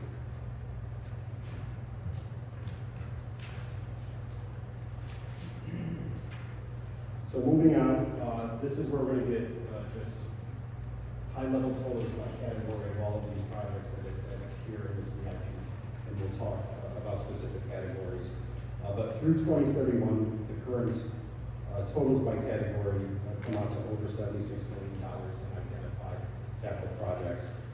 The categories include buildings, transportation, sewer, drainage, recreation, ride golf, and boat basing, which are on enterprise funds, obviously, vehicles and equipment. And this year alone, we've identified 19 million projects that are underway. So building projects through 2031, we've identified over $19 million in projects.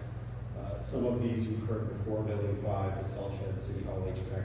Obviously, those projects, salt shed and City Hall HVAC, are going to come out of the workbook once they reach substantial completion this year. That there's a list of projects that are just waiting to take place: the police court facility, annual building upgrades, window replacement, a middle firehouse, incinerator demolition, impound and storage at Disbrow for the police department.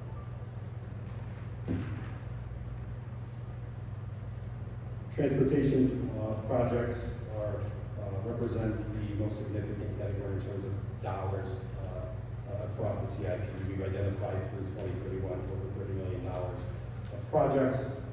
This includes annual street resurfacing, the theater front wall replacement, four-step sidewalks, certain intersection enhancements, the Locust Avenue bridge replacement, etc. Again, projects that we talked about publicly with the council for this year and in previous years. Sewer projects. We've identified over $3 million of potential improvements through 2031. One category I want to point out: the current CIP has $400,000 for save the sound sediment obligations. The city had previously had that cost at around $150,000 annually. That work, as we go out to bid for it, is coming high. So we expect to have to invest at minimum $400,000 per year over the next several years in order to meet the mandate of that settlement.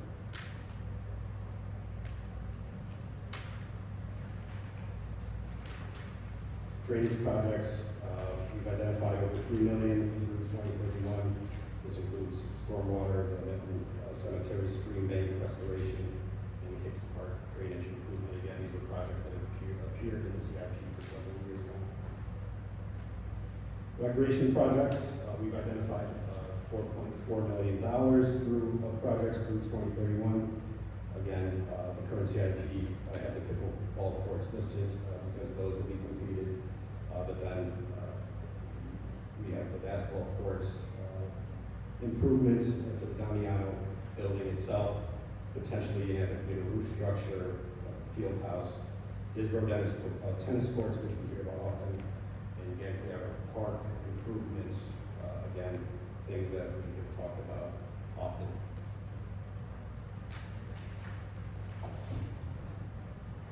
Rye golf projects, this is an enterprise fund. They've identified as priorities over $5 million in projects through 2031.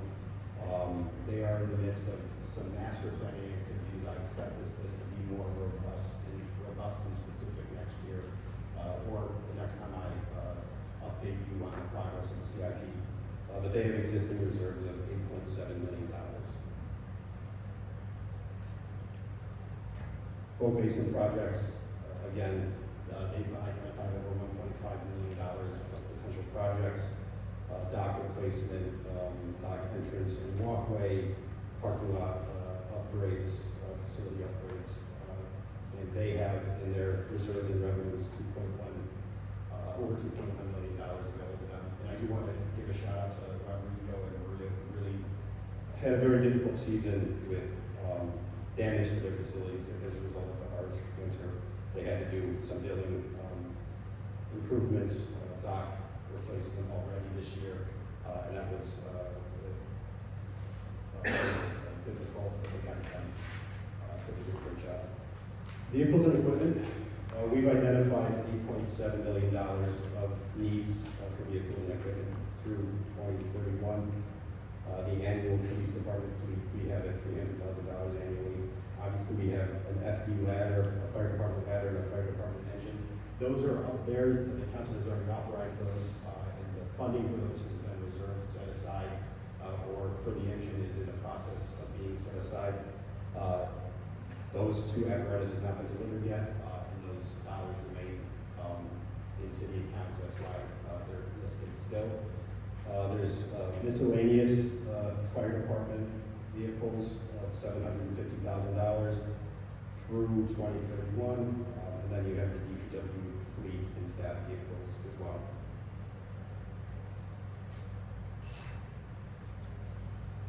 So state aid,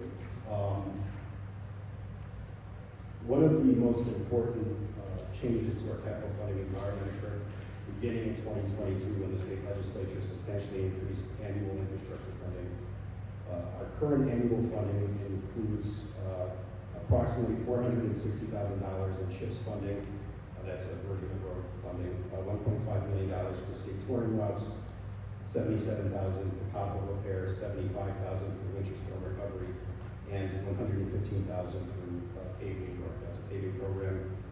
For the 2026-27 legislative year, those programs provide RIDE with approximately $2.23 million in state aid for roads and related expenses. Over 5 years, maintaining that level of funding represents more than $11 million available for our infrastructure program.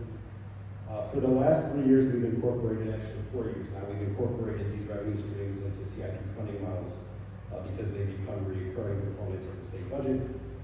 We continue to assume that funding will be available through these programs going forward, but that assumption is not guaranteed. Changes in federal spending could ultimately affect state resources or state budget deficits could impact these funding streams as well. That's another reason why the CIP has to remain dynamic and adaptable. We need to take advantage of these resources while they're available, while remaining prepared to adjust if the funding environment changes. But these funding streams in particular have been transformative for the way we fund these initiatives. So, 2026 and 2027 priority projects. You see, again, projects you've heard about before, a police court facility. This is an Office of Court Administration mandate from the state. This is a project that we have to do. We're doing work internally to move it forward, to update that cost estimate. And then, we'll be providing the council with more information on that as we receive that information. Building 5, again, we have that at $7 million. That will be updated once we get the updated cost estimate. I expect that soon. The next 4 projects, City Hall HVAC, salt shed, theater firm wall, floor staff sidewalks, those will all reach completion by the time I present this again. And then you have Gagliardo Park and Locust Avenue Bridge. So for available funding resources right now, we have bond proceeds available to us. Remaining from that is just over $3 million. We have a healthy CapEx reserve of $4.3 million. We have $8.9 million in grants to apply to these projects. And then state aid for the next 3 years is we have at $6.6 million. So, all told, that's just under $23 million to apply to these projects as they come offline. Again, we have a pending grant at the Locust Avenue Bridge at $3.9 million. So, in conclusion, I want to close where I started. A great deal has been accomplished over the last year. Several long-time delayed projects are now approaching completion with the right strategy, disciplined financial planning, and continued focus. I believe the city is in a strong position to advance priorities already identified and complete the projects that are already underway. But finishing these projects creates a decision point for you all as projects come off the CIP. The council will need to determine what is up on the list. Is that projects that are in the existing CIP identified with previous councils or new projects? And that is ultimately the purpose of this process, to understand our needs, our resources and constraints, and give the council information it needs to establish the next set of priorities. So that is my presentation of where we are right now. Happy to answer any questions or clarify anything. Questions? Anyone? I have only one. Just one quick question. Yeah. Where do we see this, like, obviously, all those capital improvements, you know, there's a timeline for them. What numbers will we see in the budget when we're looking at it and range ourselves? Will we just see the current portion of it? No, so this is why I was complaining to some of my peers that said, well, it's not, August isn't the best time to present a CIP simply because we're in the midst of construction season and we haven't been invoiced for all the work. We know where the bids went out and where they're budgeted. Sometimes these projects come in under budget when all is said and done. Sometimes there's a little overages. We build that into the assumption as well. So for example, you know, on the priority projects list, I have City Hall HVAC at $2.8 million. We've already issued $2.53 million in payments. That's already come out of the bond proceeds, right? For the salt shed, we've already issued $1.65 million. So the non-current portion of that, does that show up or is that just one that? We have that in our in the financial software that we use, but it's not in this. Yeah. When Joe's taking us through the budget, we won't see that portion. This kind of exists outside of that. Clarify your question, sorry. So like, again, sorry, this is probably geeky, we can take it offline. Yeah. But you're saying city HVAC 2.8, right? Yeah. A lot of it's been issued through bonds. Some of it hasn't. Does that show up in the budget? Like, here's money that we need to appropriate, or does that only exist in this? It exists in, look, in the context of the budget, we try to identify basically the balances of these accounts, so you do get the information, and you could, you know, when we're discussing the budget, say, how do you see applying those dollars, and we can tell you the plan. But like the City Hall HVAC project, that was always going to come from bond proceeds, unless we got a separate grant, right? Thank you. Yeah. And that was always part of the planning around it.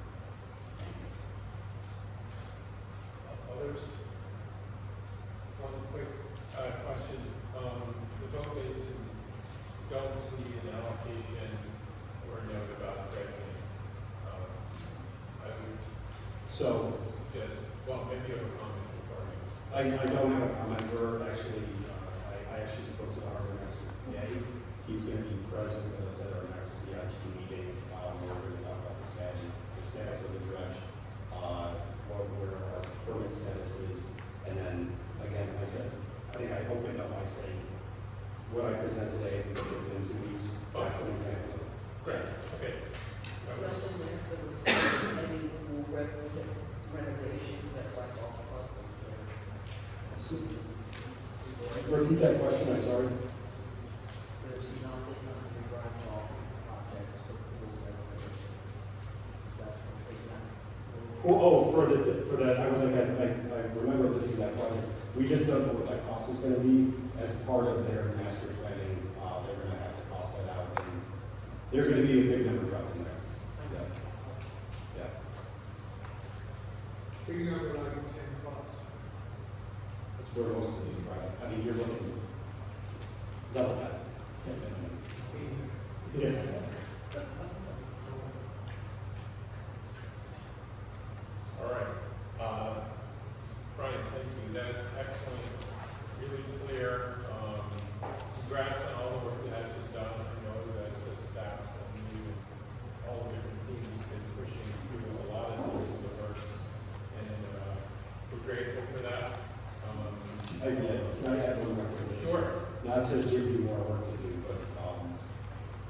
like I said, the priority projects have been the same projects for several years now. That list is short, so we need to make it longer so we can, I need to figure out how to, for the finance committee to work.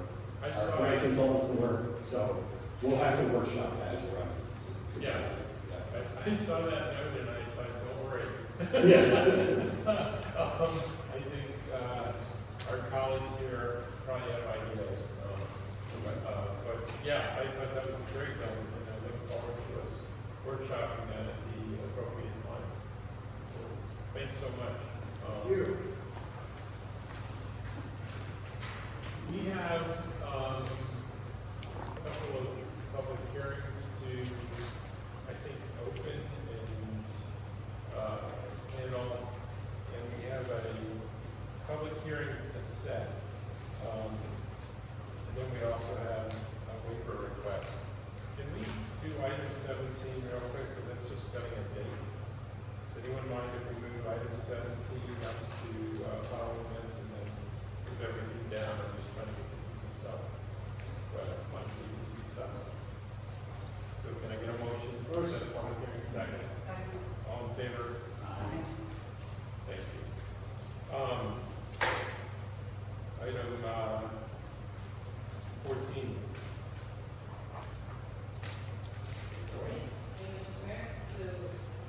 Actually, a recommendation from CPS, at the request of the Newton Schools, the PTO, they asked for greater no parking zone on Middle Avenue in Newton School, to accommodate the heating that goes on at the public house. So that is circulated back to staff, we have drafted an amended law to extend the parking zone. When we were doing some research, we also realized that Park 6, although it exists in reality, it does not exist in our code, so we found a home for it. What is that? Park 6, that's, right next to the antique garage. That is actually Park 6, it's known as, I think people don't pay, but it's not actually in our code. It's not, I've never identified in our city. So this is a few amendments to chapter 191 to address those two concerns. Can I get a motion to open here? Motion? Second?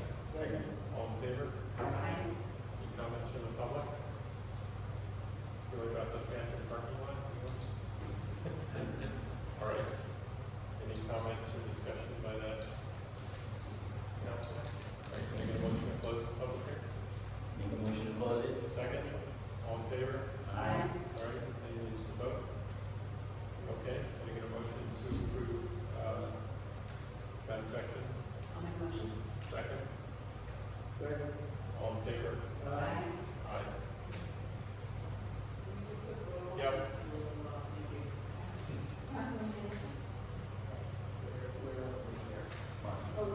You're approving item 14, or not? Okay. Councilman Baldwin. Yes. Councilman Cunningham. Yes. Councilman Jennings is absent. Councilman Casey is absent. Councilman Moore. Yes. Mayor May. Yes.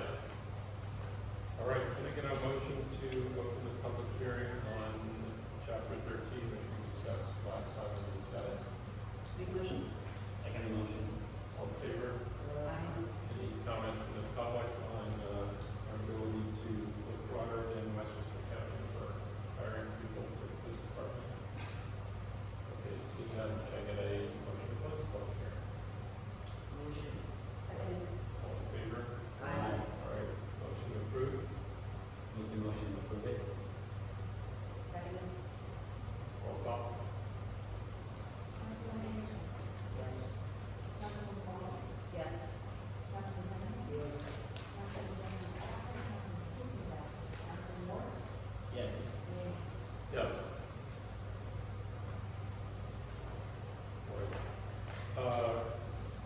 We now have, item, it's listed 16, but it's now 17. The last item, in our presentation in the public hearing section. And that is to open up public hearing to consider a request for a waiver from local law number 3 of 2026 by the owner of 43 now you need to set this up. We open the hearing and then have the request. I would recommend opening the hearing, allow them to present first, Okay, and then have all of them got out. great. Make a motion to open the hearing. Make a motion to open the hearing. Second. Second. All in favor? Aye. Welcome. All right, good evening, Mayor Nathan, council members. My name is Brian Sitzvall, I'm the attorney of Zara Steinmetz on behalf of the petitioner and owners, Kenneth Haas and Ursula Saluka. I also have our architects with us this evening, Rex Gedney and Jim Norris. And as you mentioned, we're here this evening requesting a waiver by petition from Local Law 3, 2026. Which enacted a moratorium on review, processing, or approval of land use applications for properties in the Central Business District, B2 District, and the B1 District adjoining the Central Business District. The basis of our petition runs from that moratorium in local law, which authorizes the Legal Council to grant waivers upon review of 5 specific factors, all of which the petitioner is satisfied in this case. So just by way of background, this applicant is the owner of the property at 43 Locust Avenue. That's in the B1 district. All right, that current property is improved with a 2-story building, and what we have proposed on this property and obtained approvals for is a 3-story mixed-use building which would be owner occupied. So it would be professional offices as well as dwelling. The planning commission granted site plan approval on this application in March 24th, 2026. The variances were also approved by the ZBA on April 16th, 2026.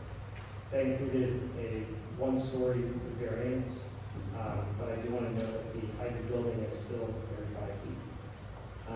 Also consistent with variances previously granted in the area, that height was required to try to accommodate for some of the flood-prone areas in that location. Basically what happened was we raised this building up previously 2 stories. The first level was solely vestibule. There was no habitable space on that area. The second level would be the professional office. Third level would be the residence.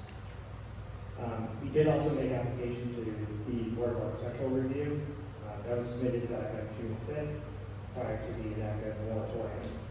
However, because the moratorium was put in place, the BAR did not move forward with that application as of yet.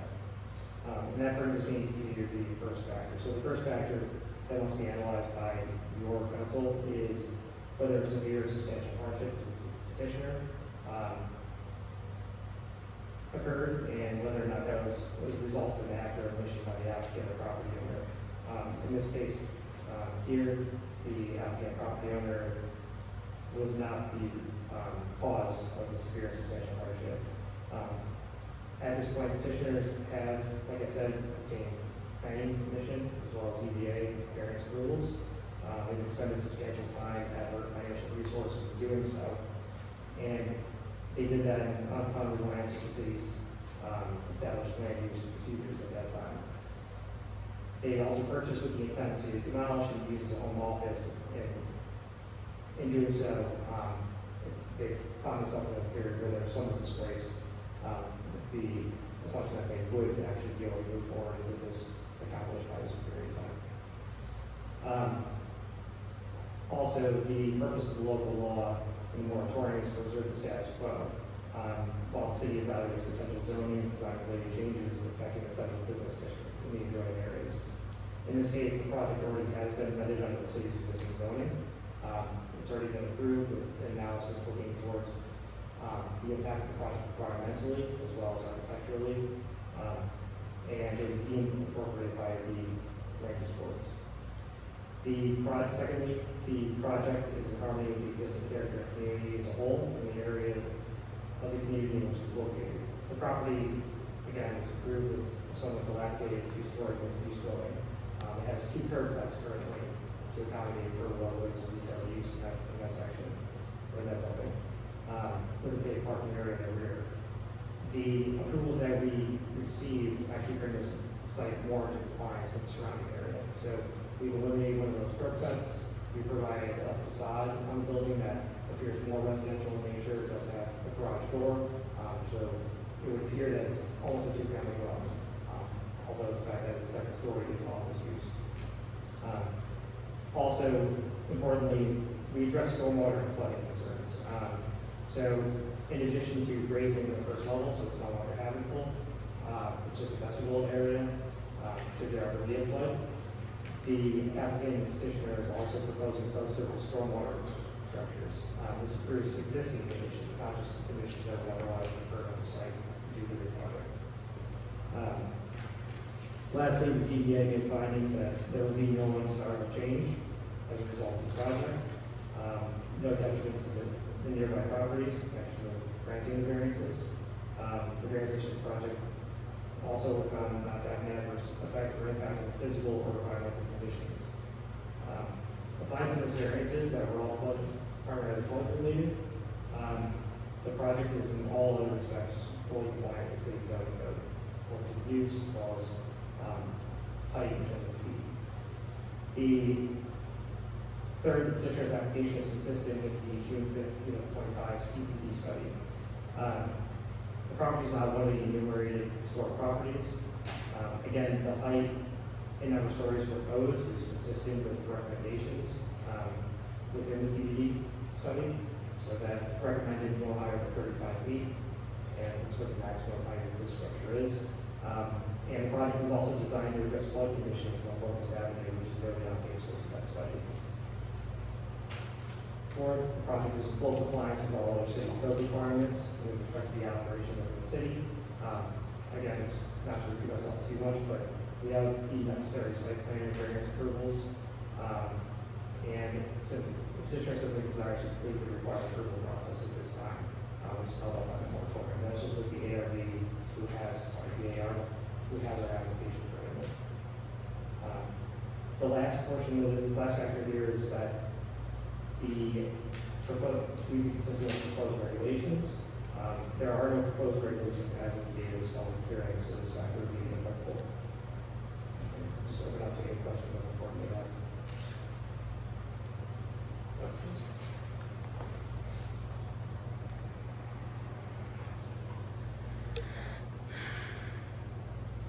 All right, seeing none, is there anyone from the public who would like to address this project? Just so the public understands, or the viewing public, the applicant notified adjacent neighborhoods. That's a process for addressing waivers. The applicant notified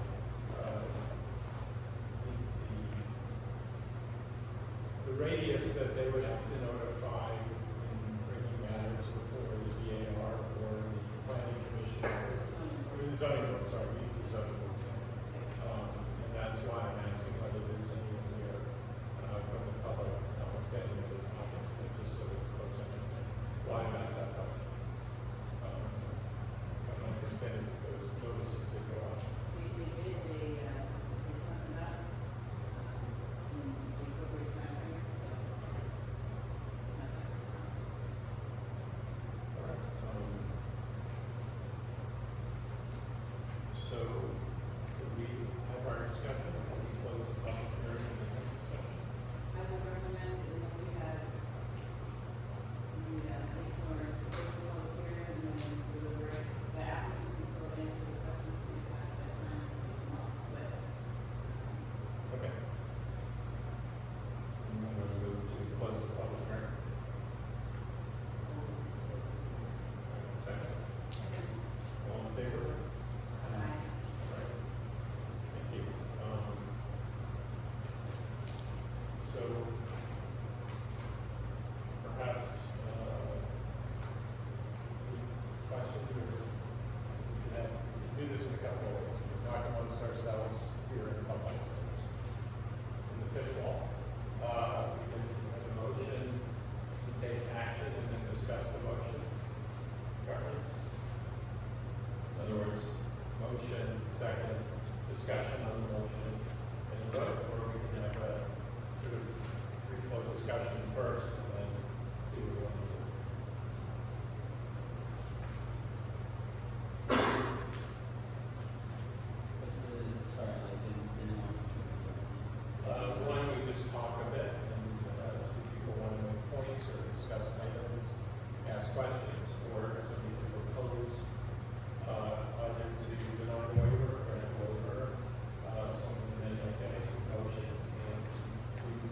discuss the pending action. So we're going to have some, our practice in the past has been, sometimes we have discussion and then we formulate a motion. Here, the motion that would be made is fairly straightforward, so we can do it in the context of the pending action. We should discuss this. Yeah. All right, let's discuss. So, the FEMA ordinance review, you received draft verbiage of that last week. So you speak up a little? Oh, sorry, the FEMA ordinance review, we received draft language of that last week. And so that's something that, in consideration of a waiver and any kind of pending changes that might be contemplated, that was very powerful for me. Brian, can you talk to us at large about kind of like what the next steps are in that and Yeah, so the next steps, as we envision, and I guess like the two actions, we envision a workshop led by the city manager in September, where we go through the recommendations, and really explain what they mean in practical terms to develop. So Christian is city manager putting together a plan of what that would look like. That's the timeline we're working on, so we can better understand what these recommendations mean. And how do those recommendations fall into what they're looking for? What was that? How do those recommendations from this report line up with their current plan? Are you asking me to answer that Yeah, question sure. right now? I can't You answer can that. answer that, okay. Get an idea of that. I guess it's kind of similar. They could impact. I mean, I did ask that question. So depending on how it takes, right? Adopted, what's recommended, what could be different. And then those workshops would be happening when? We want them done. Yeah. That's- Yeah, a workshop with the council where we're in the chambers, we're not up to date, we're not on the floor, and we're having a discussion and showing. And then the next step after the workshop, how long does it take to adopt? so you have to proceed, so any legislation we drafted that's not already that, then we have recommendations on the draft, we would put into legislative format. That is, put this process in two-month process. So you have to do seeker, you have to, not knowing the gravity or the impact of those laws, that can be done. Shortest time is 30 days, realistically, let's just say 60 days to get actual legislation on the books and enforced. So you're looking at the October, November timeframe. Can you speak to the flood mitigation efforts that you implement? Yes, I can turn it, I'll turn it over to our architect, but I do want to note, within the documents that we submitted, we do have the planning commission resolution, where it explicitly states that we, had designed pursuant to FEMA zoning standards. So the design was done that way, but I'll turn it over to our architect to go into more detail. Good evening, Mayor, Council, Rex Getty, the architect. For the project, just with regard to FEMA, it's a known fact, we've discussed it with the city, that the FEMA maps in, I should say, my address is 41 Home Place. I'm at ground zero. The FEMA maps are incorrect, and there's been movement and discussion about modifying those maps. Our building is designed to exceed the current FEMA maps. And just one correction to Mr. Sitzklaw's presentation is that we obtained a half-story variance, not a full-story variance, in order to be fully FEMA compliant. We exceed the current design standards for FEMA. Our base flood elevation of our first floor is way above their minimum standard. And it's there because of protection and being more proactive as far as protecting the building and the structure. So with regard to FEMA, We are fully compliant with today's standards and would exceed any adjustments that FEMA will make in the future. So you mentioned that you feel that most of the FEMA maps are not correct. That is correct. So what is your thought regarding this property in particular? Is it not correct, meaning that it's not sufficient enough? So actually, this property has flooded, as most of them on Locust Avenue have. This building, the current building is a basement, and first of all, both of those flooded. There's a portion of the property which is located in FEMA Zone X, which is a non-flooding or low-risk flooding. That's clearly an error because the entire property flooded. The same thing is the case for my property. The base flood elevation for my property is significantly lower than where the floods occurred. So they know that the flood maps are incorrect in this area. The property does flood, and we did design the building to be flood protected. What standard do you use then? If FEMA's, and I understand that FEMA's maps are based off of Locust Avenue, they're not taking into account where things are going. But what informed your approach then to saying we need to do more than? Well, for example, when I raised my own building, I knew where I flooded 3 times in 4 years. I knew the highest mark, and the most historic flood in Rye was added just a few years ago. Well, exceeded any flood that we've ever had. People that have never flooded. So, taking that in mind, we knew where the base flood is. We also wanted to provide a minimum elevation so that we could have on-grade parking. We're eliminating the basement, we're parking the cars that's required for the property below the existing building. So the building's been elevated. There are 3 things that are permitted below the base flood elevation. That's vehicle storage in general, and access to the floor above.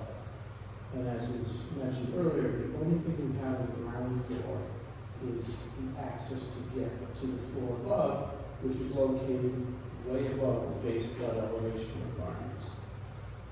Hence, we are fully zoned FEMA compliant as well as. We're reasonably comfortable based upon historical definitions. Yes, if that second floor floods, we're all in trouble. Sounds like you did your job.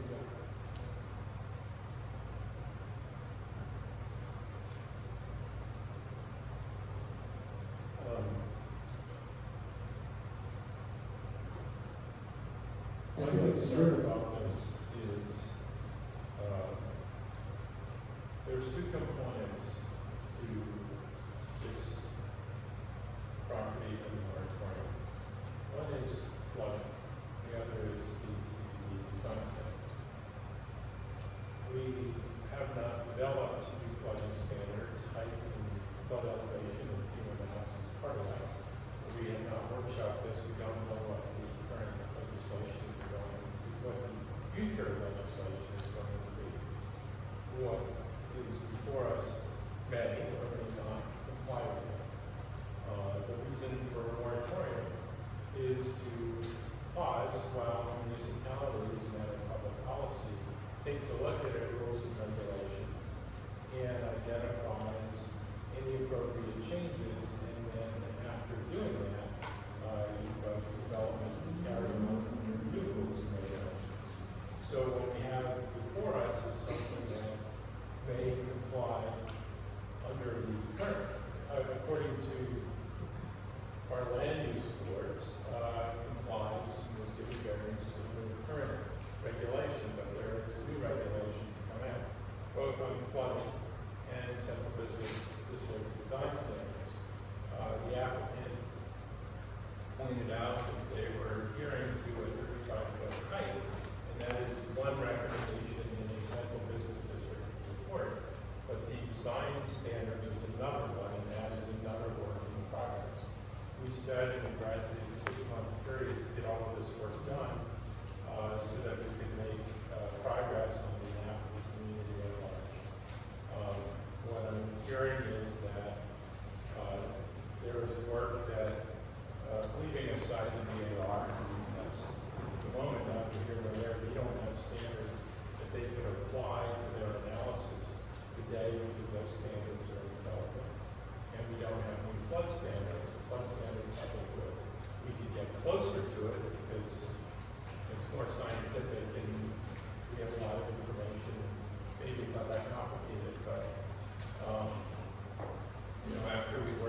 policy side of this is we put a pause, just passed a moratorium. It's unfortunate that project is on the other side of it from the applicant standpoint, but the public policy is let's solve these issues to the benefit of the community at large, which will include the applicant on the other side of that work. So to me, from what I'm hearing, the public policy underlying the moratorium is more weighty than the fact that it complies with old standards that may not be the standards we apply in the future. I hear discussion or description of the fact that the applicant bought property and has plans for the property, and of course they do. But to me, the greater weight, as I see it, is on the public policy side. So that's my thinking on this. I just don't see compelling reason today and to grant it. So, the 10-foot zone, with other buildings around, how does it fit in with those newer buildings that are there? So looking at, if you want to say, the southerly side of Locust Avenue, which is where this subject property is located, none of the buildings are FEMA compliant. There are older buildings. Immediately to the right of our property is a 3-story multi-family building that's there. None of these buildings have been converted or made, transformed to a FEMA flood control building. We are the first project to start, and we are doing so. So I can't imagine, and I've been doing this a long time, that the FEMA regulations are going to change to some degree that will make our building non-compliant. If that's the case, all of the other buildings will be non-compliant.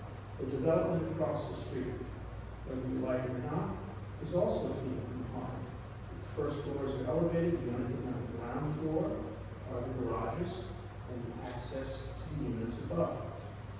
There's built bits on piers. Our building is exactly the same. We have the front facade, which looks like a full facade. The garage door opens, it's completely open behind. The only enclosed area is the area up to the second floor. This process, which we have been going through for a while, are you all familiar with how the building permit process runs and moves? With Bella, you have the city as an outside code consultant that reviews these drawings again. And for us, the applicant, we have to submit. They review it, they give us comments, we get back, we go back and forth. That can take a long period of time. The project has been, we thought, we were moving along, is now installed again. So we can't go to DAR, we can't even have the Bella review the plans for building and zoning consistency, which we know we have already because of this moratorium. It's really quite a burden. And honestly, this moratorium includes the peripheral B1 districts. Are there any other projects affected by this moratorium besides ours? I don't think that's relevant. All of downtown is affected by the moratorium. Anyone wanting to develop is, the challenge for me, colleagues, is that the external consultant analysis and the review of FEMA compliance was working off of our existing code. Our code is going to change. I don't know that as we sit here today, we can say that this project will comply with code that hasn't been drafted or workshopped. If we were in a position where we were looking at a draft code and we had it in front of us, on the flood side of things, we might be able to say, look, this project complies or exceeds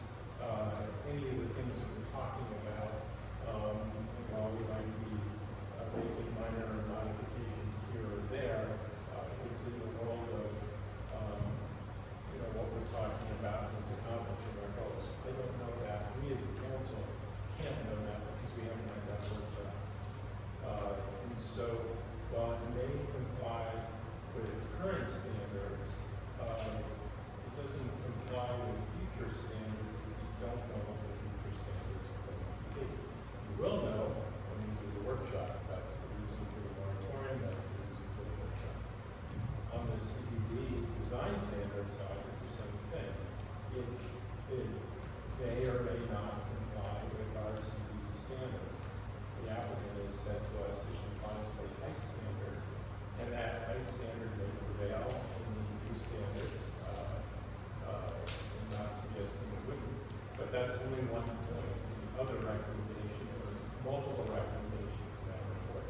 The other big one was that we adopt several business district design standards. And you don't have those standards, and you don't have a workshop for those standards yet because the analysis is being undertaken by the consultants we just hired. So, again, for me, the policy issue is that we put in place a moratorium to do certain work for the benefit of the community at large. The work is going on now. The moratorium is in place to support that work and to support that mission. And I'm not hearing something that tells me that we're there because we don't know the outcome. That's why moratorium exists. It's exactly for the purpose of the community. Take the time to make corrections. These are critical issues in the central part of our city, where the design and look and feel is critical to why. It's why we invested so heavily in time and energy in putting together a report, and it is why we have hired consultants to work with us on developing those standards. It is why we put time and energy and grant money into the flood analysis, because we've had the most destructive, terrible flooding any of us, beyond what any of us could have imagined, maybe some people which are longer than that. We're doing the work to address those two big issues. We have not talked about how the building and its design might affect other properties in terms of flooding. If it doesn't, I don't know, but that's another consideration. It may be that going down. The building is high enough for its own protection. We don't know whether it will meet the standards for clean water on other properties. We have seen other properties that have been various water retention systems, and yet the neighbors still flood or flood worse. We don't know whether that will be a factor here or not. These are the questions I have. That's why I was supportive of the moratorium. That's why I'm supportive of an aggressive timeline to get the work done during the moratorium going as quickly as possible. Because I know it's a burden on the community to have to wait, but it's also a burden on the community to don't get these things vastly improved. Because it's a hard ride, and it's something for all of us. So I'm not comfortable going forward with the waiver here. I'm prepared to make a motion to deny the waiver. The applicant's welcome to come back at a later date when we make progress. And I'm looking for a second. I'd like to respond if I may. Well, I have a second. I'm asking if there's a second. A second. Yes. So, I do want to point out here, there was an exemption given to Rye Country Day School, the way that this moratorium was adopted. So they already moved forward in their application process. What Rex Benny just went through in terms of discussion on building permit, that runs the same gamut. What we're asking is to be able to move forward with a building permit application at this time. The building permit can't be approved if it's not in compliance with laws. So if that building permit process does take as long as the rest of the moratorium period, and we do adopt different laws, those laws need to actually comply with those laws. We don't currently have a timeline. I think it would be helpful for our applicant to be able to move forward. Why I hear you in terms of what we don't know in terms of FEMA regulations. We have been proactive. This applicant was extremely proactive in trying to ensure that this property and this structure will comply with FEMA, not just now, not just at the end of this year, but moving forward. And also, to a different extent, I mean, we're talking about changes in laws, but we also have comp plans that are being considered, other items that, at the end of the day, those do have impacts in terms of what we're going to be looking at for properties. So I don't want to hold off on a certain property that has gone through the process of proactive applicant, that's gone through the planning commission, gone through the ZBA with variances, made an application to the ARB, only to be held up at the last second stage. And the other point I want to make is CBD study and seem to focus on large properties, large changes within the CBD district, the surrounding area. This property, for all intents and purposes, really does look like a two-family dwelling. It's a smaller site, smaller structure.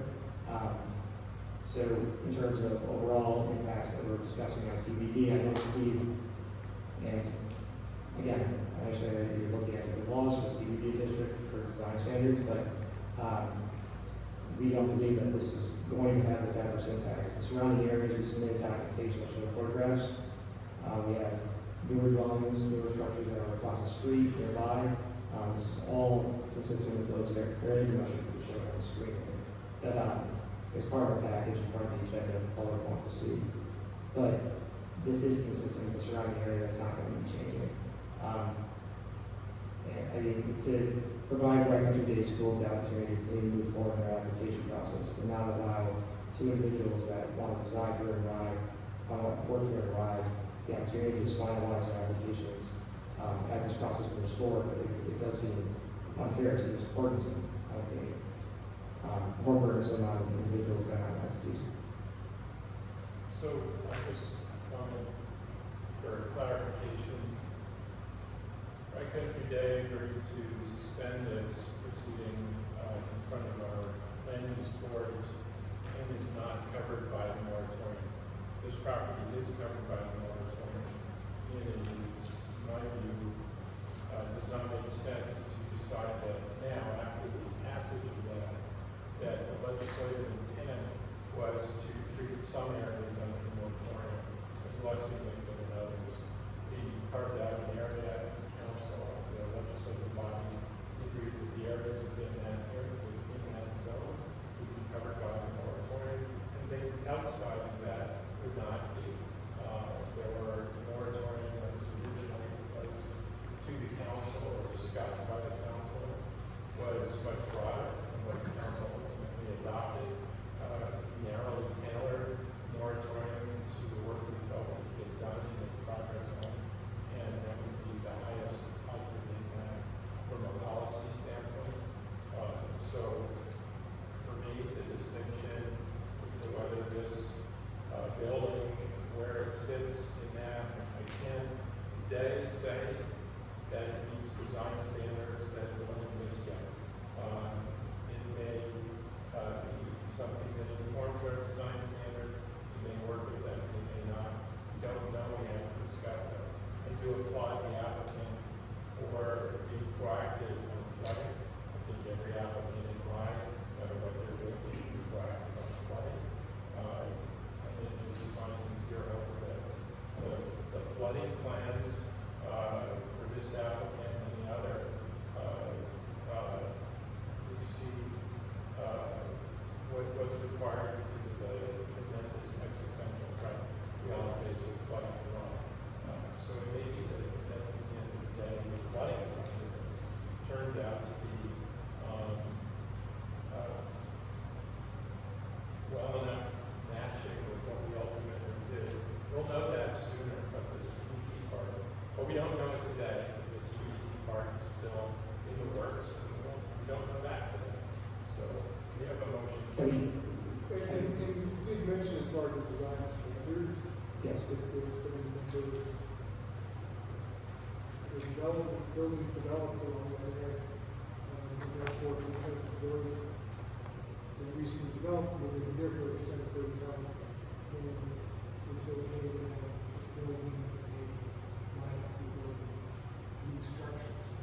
And I don't think that's a good logic that we think to incorporate in here. I'm not quite sure that your design standard that you follow through here is going to probably fit in with what the rise in both months. So it seems that in the early stages of that, that so the issue, we probably would like to see what that standard is going to be in this district. I guess, I mean, this gets into, I think what you're getting at is more something that's already been reviewed by the planning board for consistency with the surrounding area. So it's been reviewed to that extent with the planning board and approved. Like in the past, I- design standard, however, we're looking to move forward with a new design standard. We already have the approvals from the planning board, so we're just pending the ARB at this point. The one thing I do want to throw out here, and I don't mean to be interrupting or cutting off your question by any means. I don't think that this board needs to issue a waiver on the entirety of the application to allow it to move forward. You are permitted to give a waiver to allow us to at least move forward the building permit application, and that be held to a point that until you actually do adopt these standards, if that's what the board felt comfortable with, that I think that you can do a partial waiver that can be part of your motion. I don't think it has to be an entirety, but I do think that the hardship on the applicant to not be able to even move forward on that, when if by the end of this, the standards come out and nothing has to change on the site, and will then have lost even more time, more money, as opposed to being able to move this forward to a point that once you adopt your regulations, if we're compliant with that, then we can just simply move forward with the building permit. But at least have the opportunity for the applicant to move forward with the building permit application process. Well, the process is the applicant will be moving forward with these to comply with laws that haven't been written, or to comply with laws that are outdated by definition of the moratorium. It may not have to change. To go to the architectural review board and have the applicant have their project reviewed against standards that don't exist is not progress for anyone. It'd be existing standards. Should those standards have changed, and then they would have to modify to become compliant with those standards, that's a different scenario. It allows us to move forward at least with the application process now through the building permit application phase. Would allow us to save time at the end of the day. Granted, this is a risk on our client, not on you. If we can't go through the final approval, then we can't get through the final approval of building permit. But at least allow the applicant to take that risk and move this forward. I'm ready to vote. We need a roll call. I would recommend that. All right. To deny the waiver, that's the motion. The second. First statement on behalf of Councilwoman Jensen, she would approve the waiver, and I would approve the waiver. So. Councilwoman Ball? Yes. Councilwoman? That Sorry, just to clarify, you're denying the motion to deny. So she's voting yes to deny the waiver. yes. Okay. Sorry. Been too long of a day. Councilwoman Roy? Yes. Sorry, Mayor. Yes.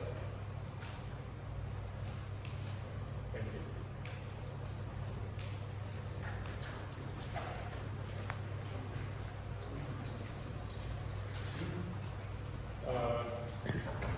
Councilmember reports, Councilmember Scoot. Yeah, my 2-second report for TPS is, we're doing outreach with all the principals, of the various schools to get some feedback ahead of school starting, to make sure that we can hear any concerns that they have. And it's been really great dialogue to have ahead of school starting, so we're, looking forward to continuing that. Well done on doing that. Any other councilmember reports? I've been on vacation. The only one other than I've been on vacation, we all want to talk about vacation. We're not on vacation. I'd like to report, Great, at Town Park, yes. we have a data scientist, who's a senior person that I very well from the company, who's working with us to hopefully get some information regarding the customer and what the customers are paying for, and a lot of all kinds of interesting information, and also incorporate that into planning for us potentially be able to cater to the constituents that we would like to. So it's a start in the right direction because over the last couple of years, trying to get some information regarding the percentage of residents from each of the Raleigh town communities and the non-residents that are patrons of Raleigh Town Park and Beach has been very, very challenging. So we're absolutely grateful.